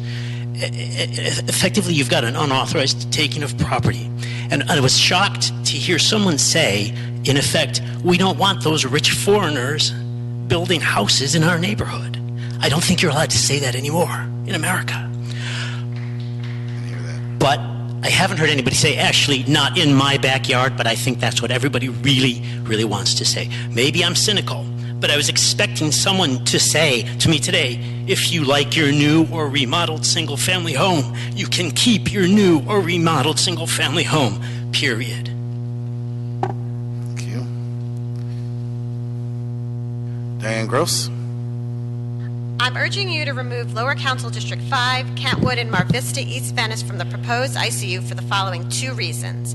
Residents in these neighborhoods have not been given time to vet this ordinance, and 2, this ordinance applies stricter building conditions to our neighborhoods as opposed to neighbor areas, which appears unfair and discriminatory. First, this ICU became public on February 12th, just 12 days ago. When this ordinance was first introduced in October, our neighborhoods weren't included. The city has not provided the residents in our neighborhood within a reasonable amount of time for public outreach and comment. My neighborhood association, Century Glen, which was formerly Tract 7260, has not disseminated any information about this ICO. I started a petition 24 hours ago in support of removing our neighborhoods from this ICO, and in that short period of time, I've garnered 75 signatures in support of their removal, and I'd like to submit that petition. I'm going to skip to the last. In sum, I'm a working class, the people in our area is working class neighborhoods with a sandwich generation. I have aging parents to take care of to live with us and children. And we need a home that's comfortable so that I could work at home and telecommute, be able to raise my children, and also have aging parents live with me. Thank you. Thank you.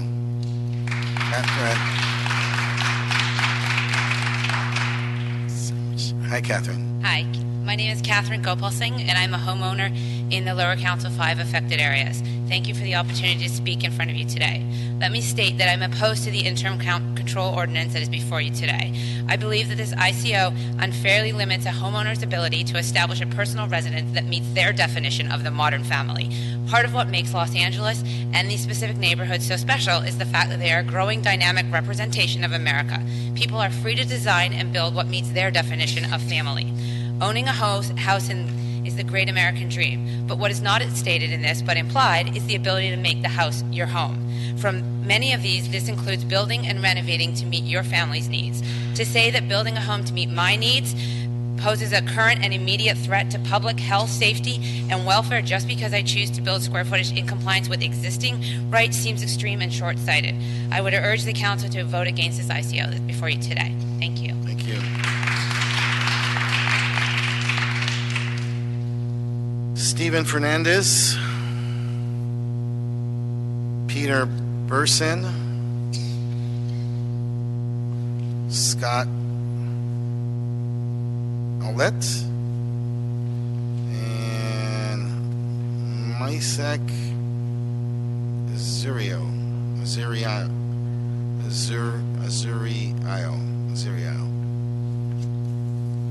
Yes, sir. Stephen? Hello, my name is Stephen Fernandez. Thank you for hearing me. I am a homeowner in Venice, or was a homeowner in Venice, hope to be again.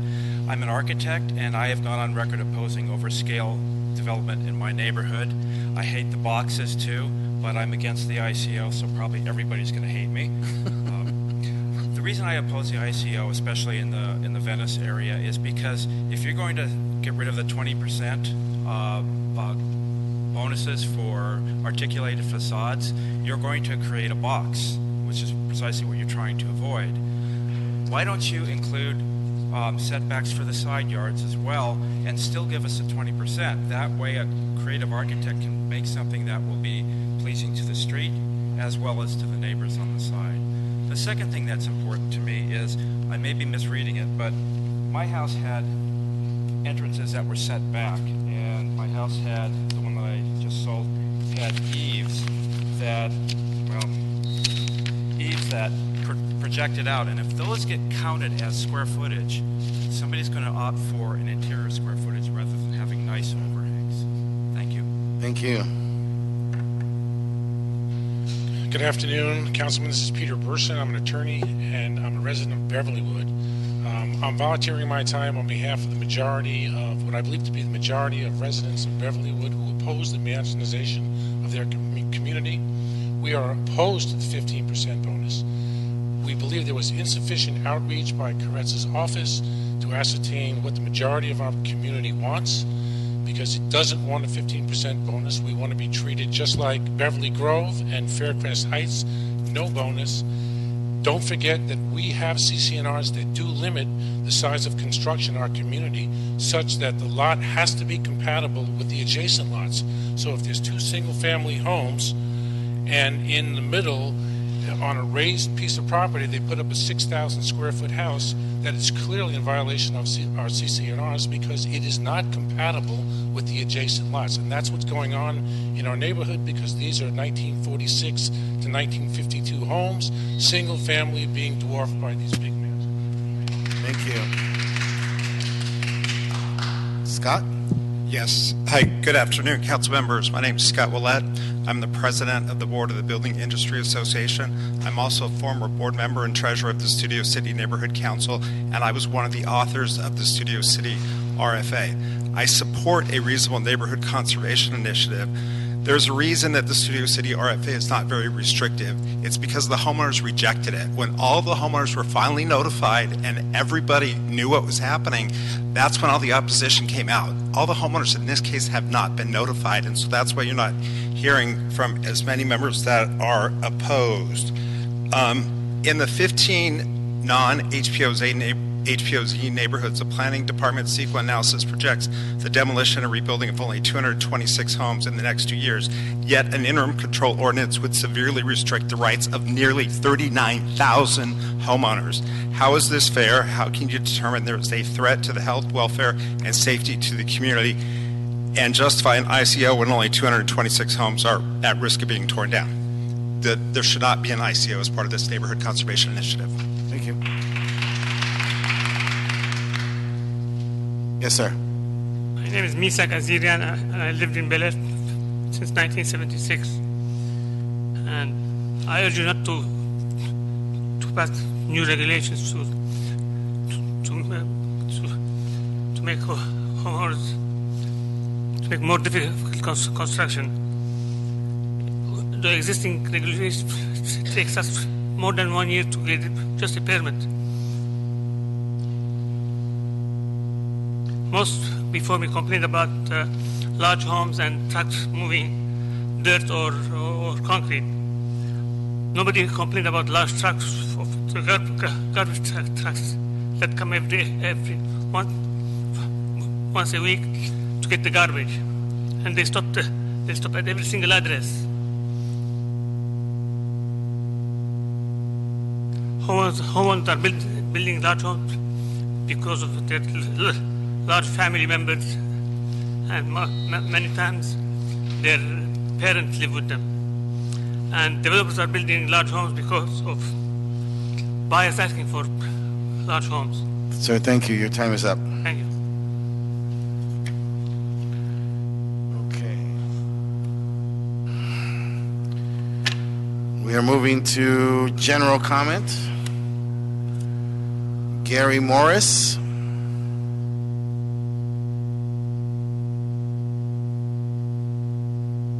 Councilman. Gary Morris, land use planning consultant for about 52 years, currently 100 projects, a lot of them in Bel Air. I submitted a letter, and I just want to make two comments that I kind of hope you hear. This is regarding the 6,000 yards. It's better than the 5 that was, but the 6, the way it's written, which was exempt, now becomes non-exempt if you put it down on the lot. But if you put it in a truck and export it, it's okay. That's wrong. Don't force people to export dirt. So if you're going to come up with a number, let them put it on the lot, which BHO currently restricts to half that amount and counts it twice if you pick it up and put it down. So it sounds like you're giving them 6, but you're really not. The other comment was there's a vesting clause that says if you're already in plan check, I've got a number of projects in plan check on big houses. It says that as long as you do not revise that set of plans by more than 5%, you're okay. I think you should strike the word you can decrease it by more than 5%, because there are instances where we're trying to work with the community and come down and compromise, but this won't let us. Thank you. Thank you. Linda Tadek, Philip Messina, Brad Jewett, Donald Lowe's, Mark Armbrush. Linda? Yes, hello, I'm Linda. Yes, Linda Tadek. I live in East Venice, and I want to point out what I think is a factual inconsistency in the ICO that inadvertently creates a loophole so that East Venice is actually truly not included. So if you look at page 5, the table that's on page 5 in the CEQA, it's a table that's lifted from the original BMO, and it refers to the zone lots that are R1 as having a minimum of starting at 5,000 square feet. And the issue is in East Venice, where I live, is most of the lots are under 5,000 square feet. So we're, in effect, if that's true, if that wording is true, then we're not included, even though in the papers we're supposedly included in this. So please, I request an amendment, if possible, to include, instead of saying a minimum of 5,000 square feet, maybe saying 0 to 7,500 square feet, and that makes sure that we're all included. My lot's 4,700 square feet, and most of the lots, again, are in East Venice. So my request is for an amendment. Thank you. Hi, first of all, I want to thank you guys for hearing this, both sides of this today. I strongly support the ICOs. I've been in the Hancock, La Brea area for 32 years. It's a beautiful area. I want to just say this, that many of us did not speak today because we were told to just raise our hands. So a lot of those people have left, but there were quite a lot of people here, and I just wanted to establish that clearly. And I think that some of the comments here about people were not properly notified, I don't know what that means. No one ever notified us about anything. We organized ourselves, and we did the work ourselves to make sure that our voices were heard. And that, I think, is how it works. Thank you very much. Thank you. I just want to clarify, I don't believe there was any statements from either one of us asking anybody not to speak at all on this item, on this particular item, and asked, in fact, everybody to fill out speaker cards. And in fact, we've been sitting through all this speaker cards. So if somebody else said it in the group, it certainly wasn't said on this particular item. There were some other items that were for the consent calendar. Oh, okay. Well, then never mind. Then I won't be so defensive. No, I'm just kidding. Okay, I wanted to make sure for the legal record that I made those comments and statements. Thank you. Brad? Although, if there's anybody here that has something different to say that somebody hasn't said already, no, I'm just kidding. Go ahead. Yes, sir. Brad. Hi, Brad Jewett. I'm the Vice President for the Hancock Brea Homeowners Association. I just wanted to say, as an individual and as on behalf of the association, that we strongly support the ICO. There's no way to make everybody happy with something like this. There's always going to be dissenters. The developers make money every single day that the ICO is not enacted. I know this because every time I walk out of my front door, I see the house that was torn down this month and is currently under construction. I heard some statistics about 1% of houses being affected by McMansions. That's false, at least in our HOA. When the ICO was introduced 4 months ago, we were at 3% McMansions. Now we're almost at 8% McMansions. That's in 4 months. We lost over 4% of our 300 homes. So we need your protection, and we need it now. Thank you. Donald Lowe's. Donald Lowe's. Donald Lowe's. Mark Armbrush. Mark Armbrush. Clark Carlton. John Poindexter. Brett Thomas. Yvonne Guzman. And Daniel Nagel.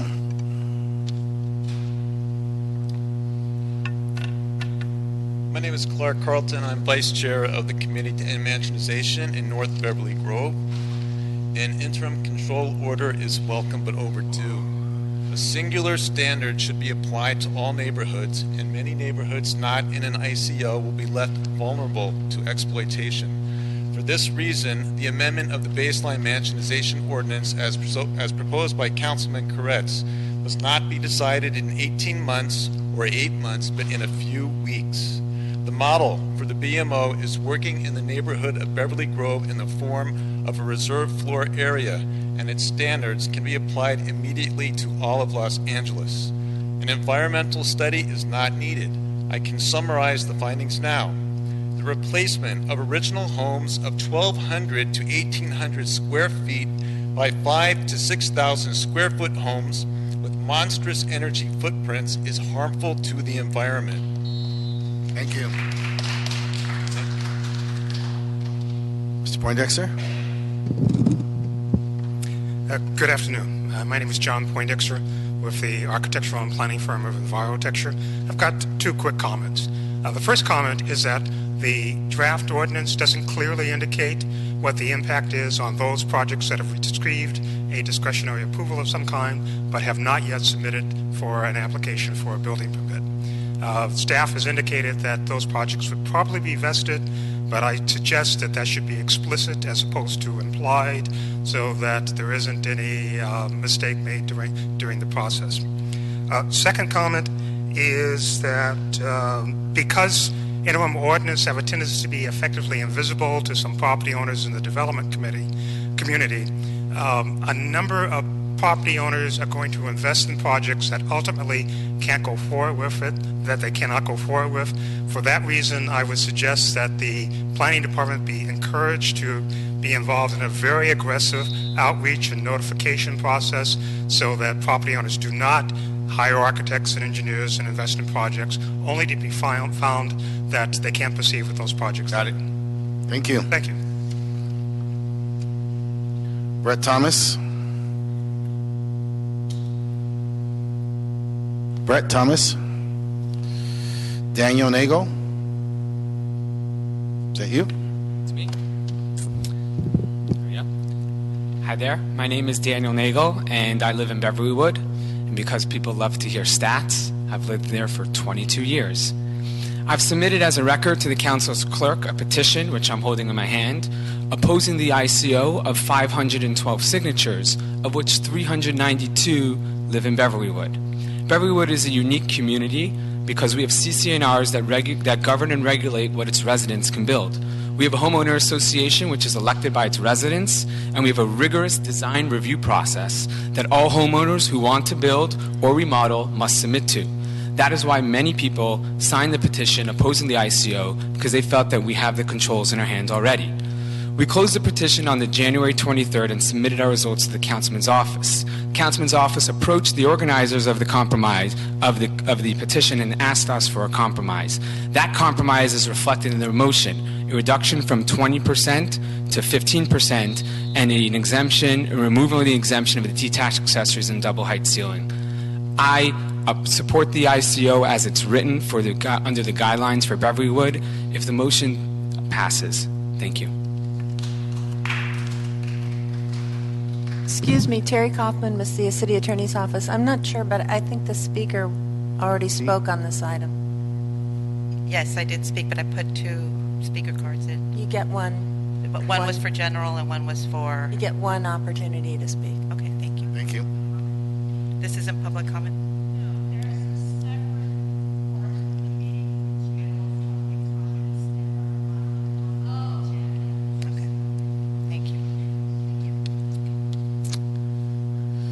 Leonard Liston.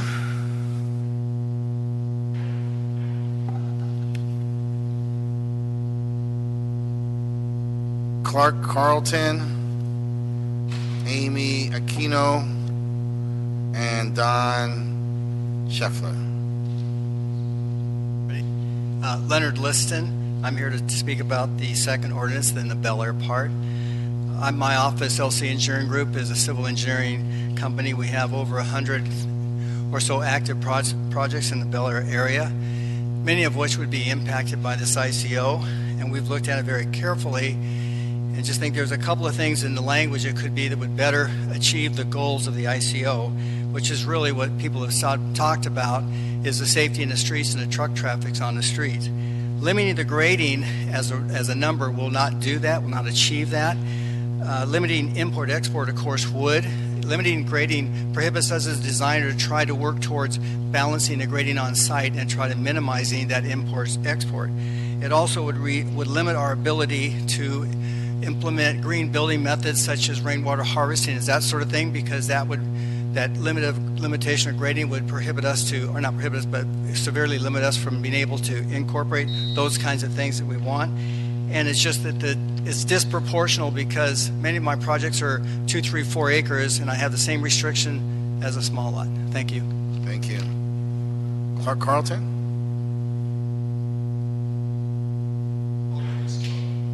Don Scheffler? Yeah, good afternoon. My name is Don Scheffler with Donald J. Scheffler Construction. We're a concrete contractor. We employ about 140 employees, and while we oppose the ICO, we just want you to recognize that we would do everything that we need to do, and I know I speak for other contractors, to ensure that your concerns that you have will be taken care of, and we'll participate in every way that we can to try to make it better. I know systems can get better, and you guys are looking for a way to get better and make things better. And I wanted to come here to let you know, not to speak for me, but many, many contractors, that we will do everything we need to do to bend over backwards to make sure that if there's additional fees or if there's safety issues or concerns, we're totally for that. So, thank you. Clark, thank you for that spirit of collaboration and problem solving. Amy Aquino? Hi, Amy Aquino, Sunset Square. I started the HPRA's effort in Sunset Square 10 years ago after having my 1915 bungalow landmarked. I now face a 4,600 square foot modern box It has absolutely lowered the value of my neighborhood. I was here last fall when you voted to protect us, and I was very appreciative. I am very sorry that there is dissension about any of these issues in this room, but we've heard no disagreement whatsoever about the 5 areas that have pending H pauses. We all agree that they need protection. They need protection right now. Please, I don't see any reason you can't separate out that vote. Please vote on that now before more. We have a house 2 blocks away, a beautiful home that is that's got a construction fence around it. The more of these houses that go down, and they will go down immediately, especially after this, with all the publicity about this, I know that the developers are going to go in. If you don't take action today, then it will become a foregone conclusion. These H pauses could become moot. Please take action on the H pauses today.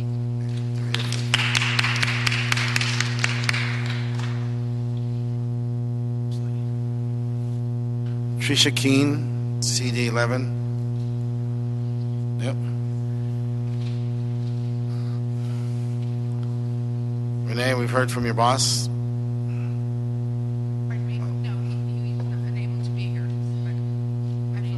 Oh, that's right. I'm sorry. Okay. Did you call me? I called you and Tricia. Oh, no. Come on up. Did we hear from you already on this matter? No. Good afternoon. Tricia Keene from Director of Planning for Councilmember Mike Bonin. As you can imagine, there are many neighborhoods in Council District 11 that are facing tremendous development pressure. The rate of development is fast outpacing the ability of our community plans and development standards to address the impacts of development in many of our neighborhoods. This is why we believe that a temporary timeout is necessary to allow the City Planning Department and the affected communities to work together to craft regulations that are tailored to meet the needs of these specific communities. The ICOs allow for the necessary time to make this happen. Therefore, we support the ICOs and ask that they be moved forward to the council as soon as possible. Thank you. Regina, please. Regina and Cairo. Renee. Thank you very much, council members. Renee Weitzer, representing Councilman Tom LaBonge. Yes. Councilman LaBonge told me today to be passionate. It's not hard for me to be passionate about these neighborhoods where I have worked and known the residents of these neighborhoods for some 23 years. Our neighborhoods are Sunset Square, South Hollywood, La Brea, Hancock, Miracle Mile, Larchmont Heights, and the Oaks of Los Feliz. Councilman LaBonge has always said that Los Angeles is made up of great neighborhoods. That is his motto. We need to protect these neighborhoods before they're gone.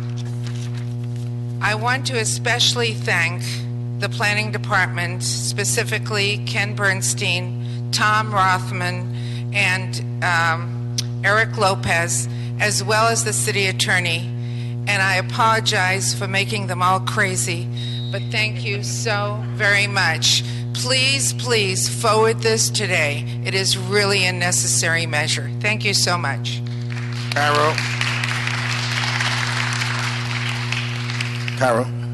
Good morning, honorable council members. My name is Torres. I'm planning director for Councilmember Paul Kokorian of the 2nd District. I've actually worked on an RFA for one of our communities in Studio City, where initially the community had proposed a RFA that we were working through. We had strong opposition from the development community, working with the current president of the BIA, who spoke in opposition to the ICOs today, Scott Ouellette, and many developers in the community groups. We were able to find a sensible policy that has worked for Studio City. It has limited the size of homes. It has protected the character of the communities, and it has worked. We are still getting new homes developed in the areas, but they're more in tune to the communities that they're being built in. What we're looking at doing is expanding that policy into Valley Village, a community just north of there that has the same development pressures that Studio City has had. This is a policy that we've already had discussions with the development community, who have said that they support this policy. This is important not only for our community in Valley Village, but all the ICO communities, to protect the characters of these communities while we allow an opportunity to work on the long-term final policy. So I urge you, please pass this today so that we can move this item. Thank you so much. Thank you.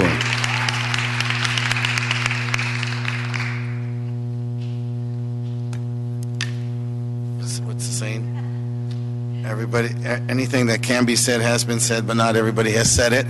I hope we've exceeded that. I think everybody said it. I think everybody said it. Wow. We are prepared to close public comment now. Okay.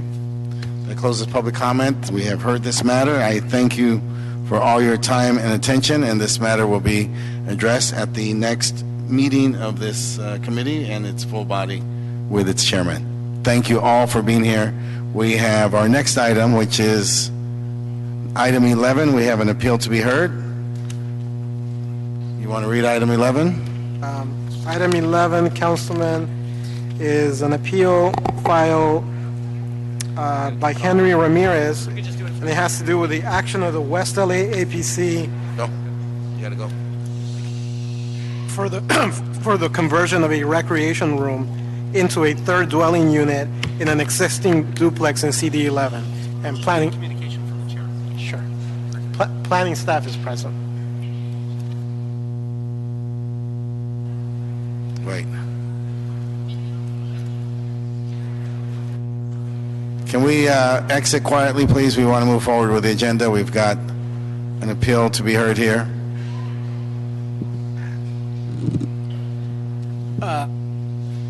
It appears you lost a quorum. Yes. So this appeal will need to be heard in council because it'll be a communication from the chairman. So do we just do that, report that now, or do I? It's your option if you want to hear it in committee, because you will have to reconsider it in the full city council. Where's what staff is this? What district? This is in CD11. Who's the council person or their staff?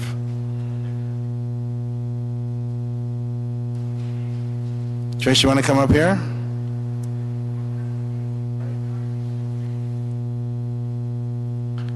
Actually, Chris Robertson from our office will be speaking on this item, so let me go make sure she's here. Yes, because we are prepared to move this to the council if that's necessary. Okay, just one quick Or continue it. You have options here where you can move this to the council, or we can continue it for our next meeting. Next meeting is March 17. Yes. Please hold.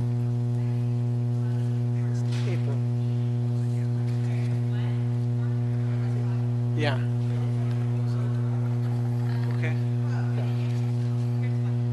Okay, Councilman Cedillo. This item, my understanding is that the expiration is April, so it would automatically roll over to your next council meeting anyway if you don't take any action today.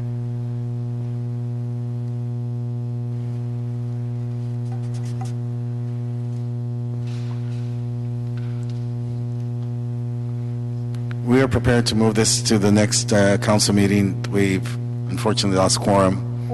Or the option, as city attorney indicated, Councilman, is to hear it in Plum on March 17th, because the deadline is not till April the 1st. Oh, yeah, right. Yes. Yeah, those were the two options, Yes, right? yes. We can continue this to the next and still be timely. You protect your rights in the timeline. I think we can continue it to the next Plum. Okay. Okay. Good. Thank you. Thank you. Thank you. So that concludes our items, except we have general public comment. General public comment. We are waiting here. We have some cards for general public comment. Yes, you do. Okay.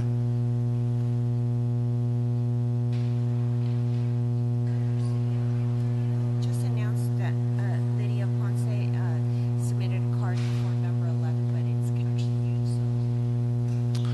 Lydia Ponce was here for item number 11, but that matter has been continued. That's a separate matter. It's a separate matter. On 11, that matter is closed.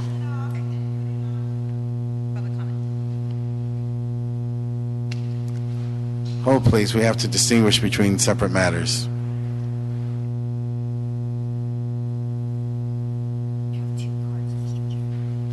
I have two cards for general public comment. I have Pamela Anderson. Are you here, Pamela? Please come up. Hello. You waited a long time. Yeah. I'm here to speak on behalf of west of Lincoln Boulevard, which is Venice. For somehow we were overlooked, and I'm asking that I'm asking for an ICO, and I'm asking for a moratorium, and I'm asking that the planning department does its just dues pertaining to what's going on in Venice with these permits, and that please don't overlook west of Venice, because we are Venice, and if it wasn't for our side of town, this would not be taking place, and we put in a lot of work and effort to maintain and keep Venice the little unique historical community which it is. We have a lot of homes there that are over 101 years old, and I happen to live in one. My house is 106 years old, and I'm asking that the council please take into consideration when they're considering west of Lincoln Boulevard, and help us preserve all of Venice, not just East Venice, but especially west of Venice Boulevard. Okay. Lincoln Boulevard. Thank you. Thank you. Lydia Ponce, please. Lydia Ponce, Venice. We've requested public records from our CD11 representatives' offices. Next week, it's going to be a year. We have yet to receive that. So the process, there's other people who have access to our particular CD11 rep, and there's some of us that don't. Violations on RSO, renters' rights, homeowners' rights, on all sides of Los Angeles. There's a divide and conquer kind of issue today with the earlier ordinance. It's kind of like dividing and conquering the laws of the land and laws of humanity. So this ICO is really important because we've been asking for it from Coastal Commission for a long time, and we always seem to be bounced back between their entity and your entity, or the CPC. And it just seems like it's the wild, wild west, the beachside opportunity to make money while the neighbors are displaced. And you have to have a blind eye to not see the McMansionization west of Lincoln. You have to be blind. So I say, sir, or please, Thank you. Please give us an opportunity for an ICO. Leah Renee.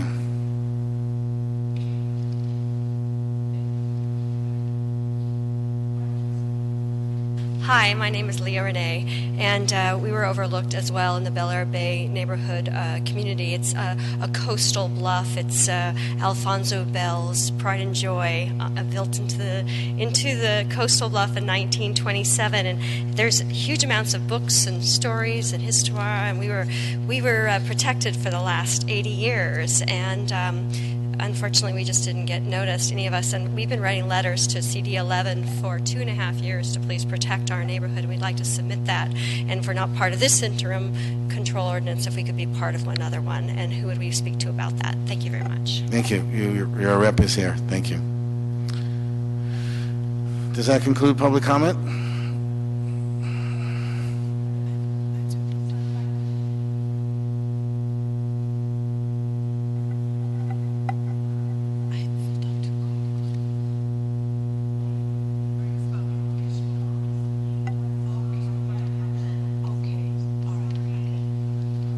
That concludes public comment.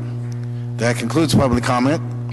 All matters being addressed. Thank you. Safe travels to everyone. Thank you, each and every one of you, for your patience and for the civility of the meeting. And go forward and be blessed and be careful. Meeting adjourned. Thank you so much.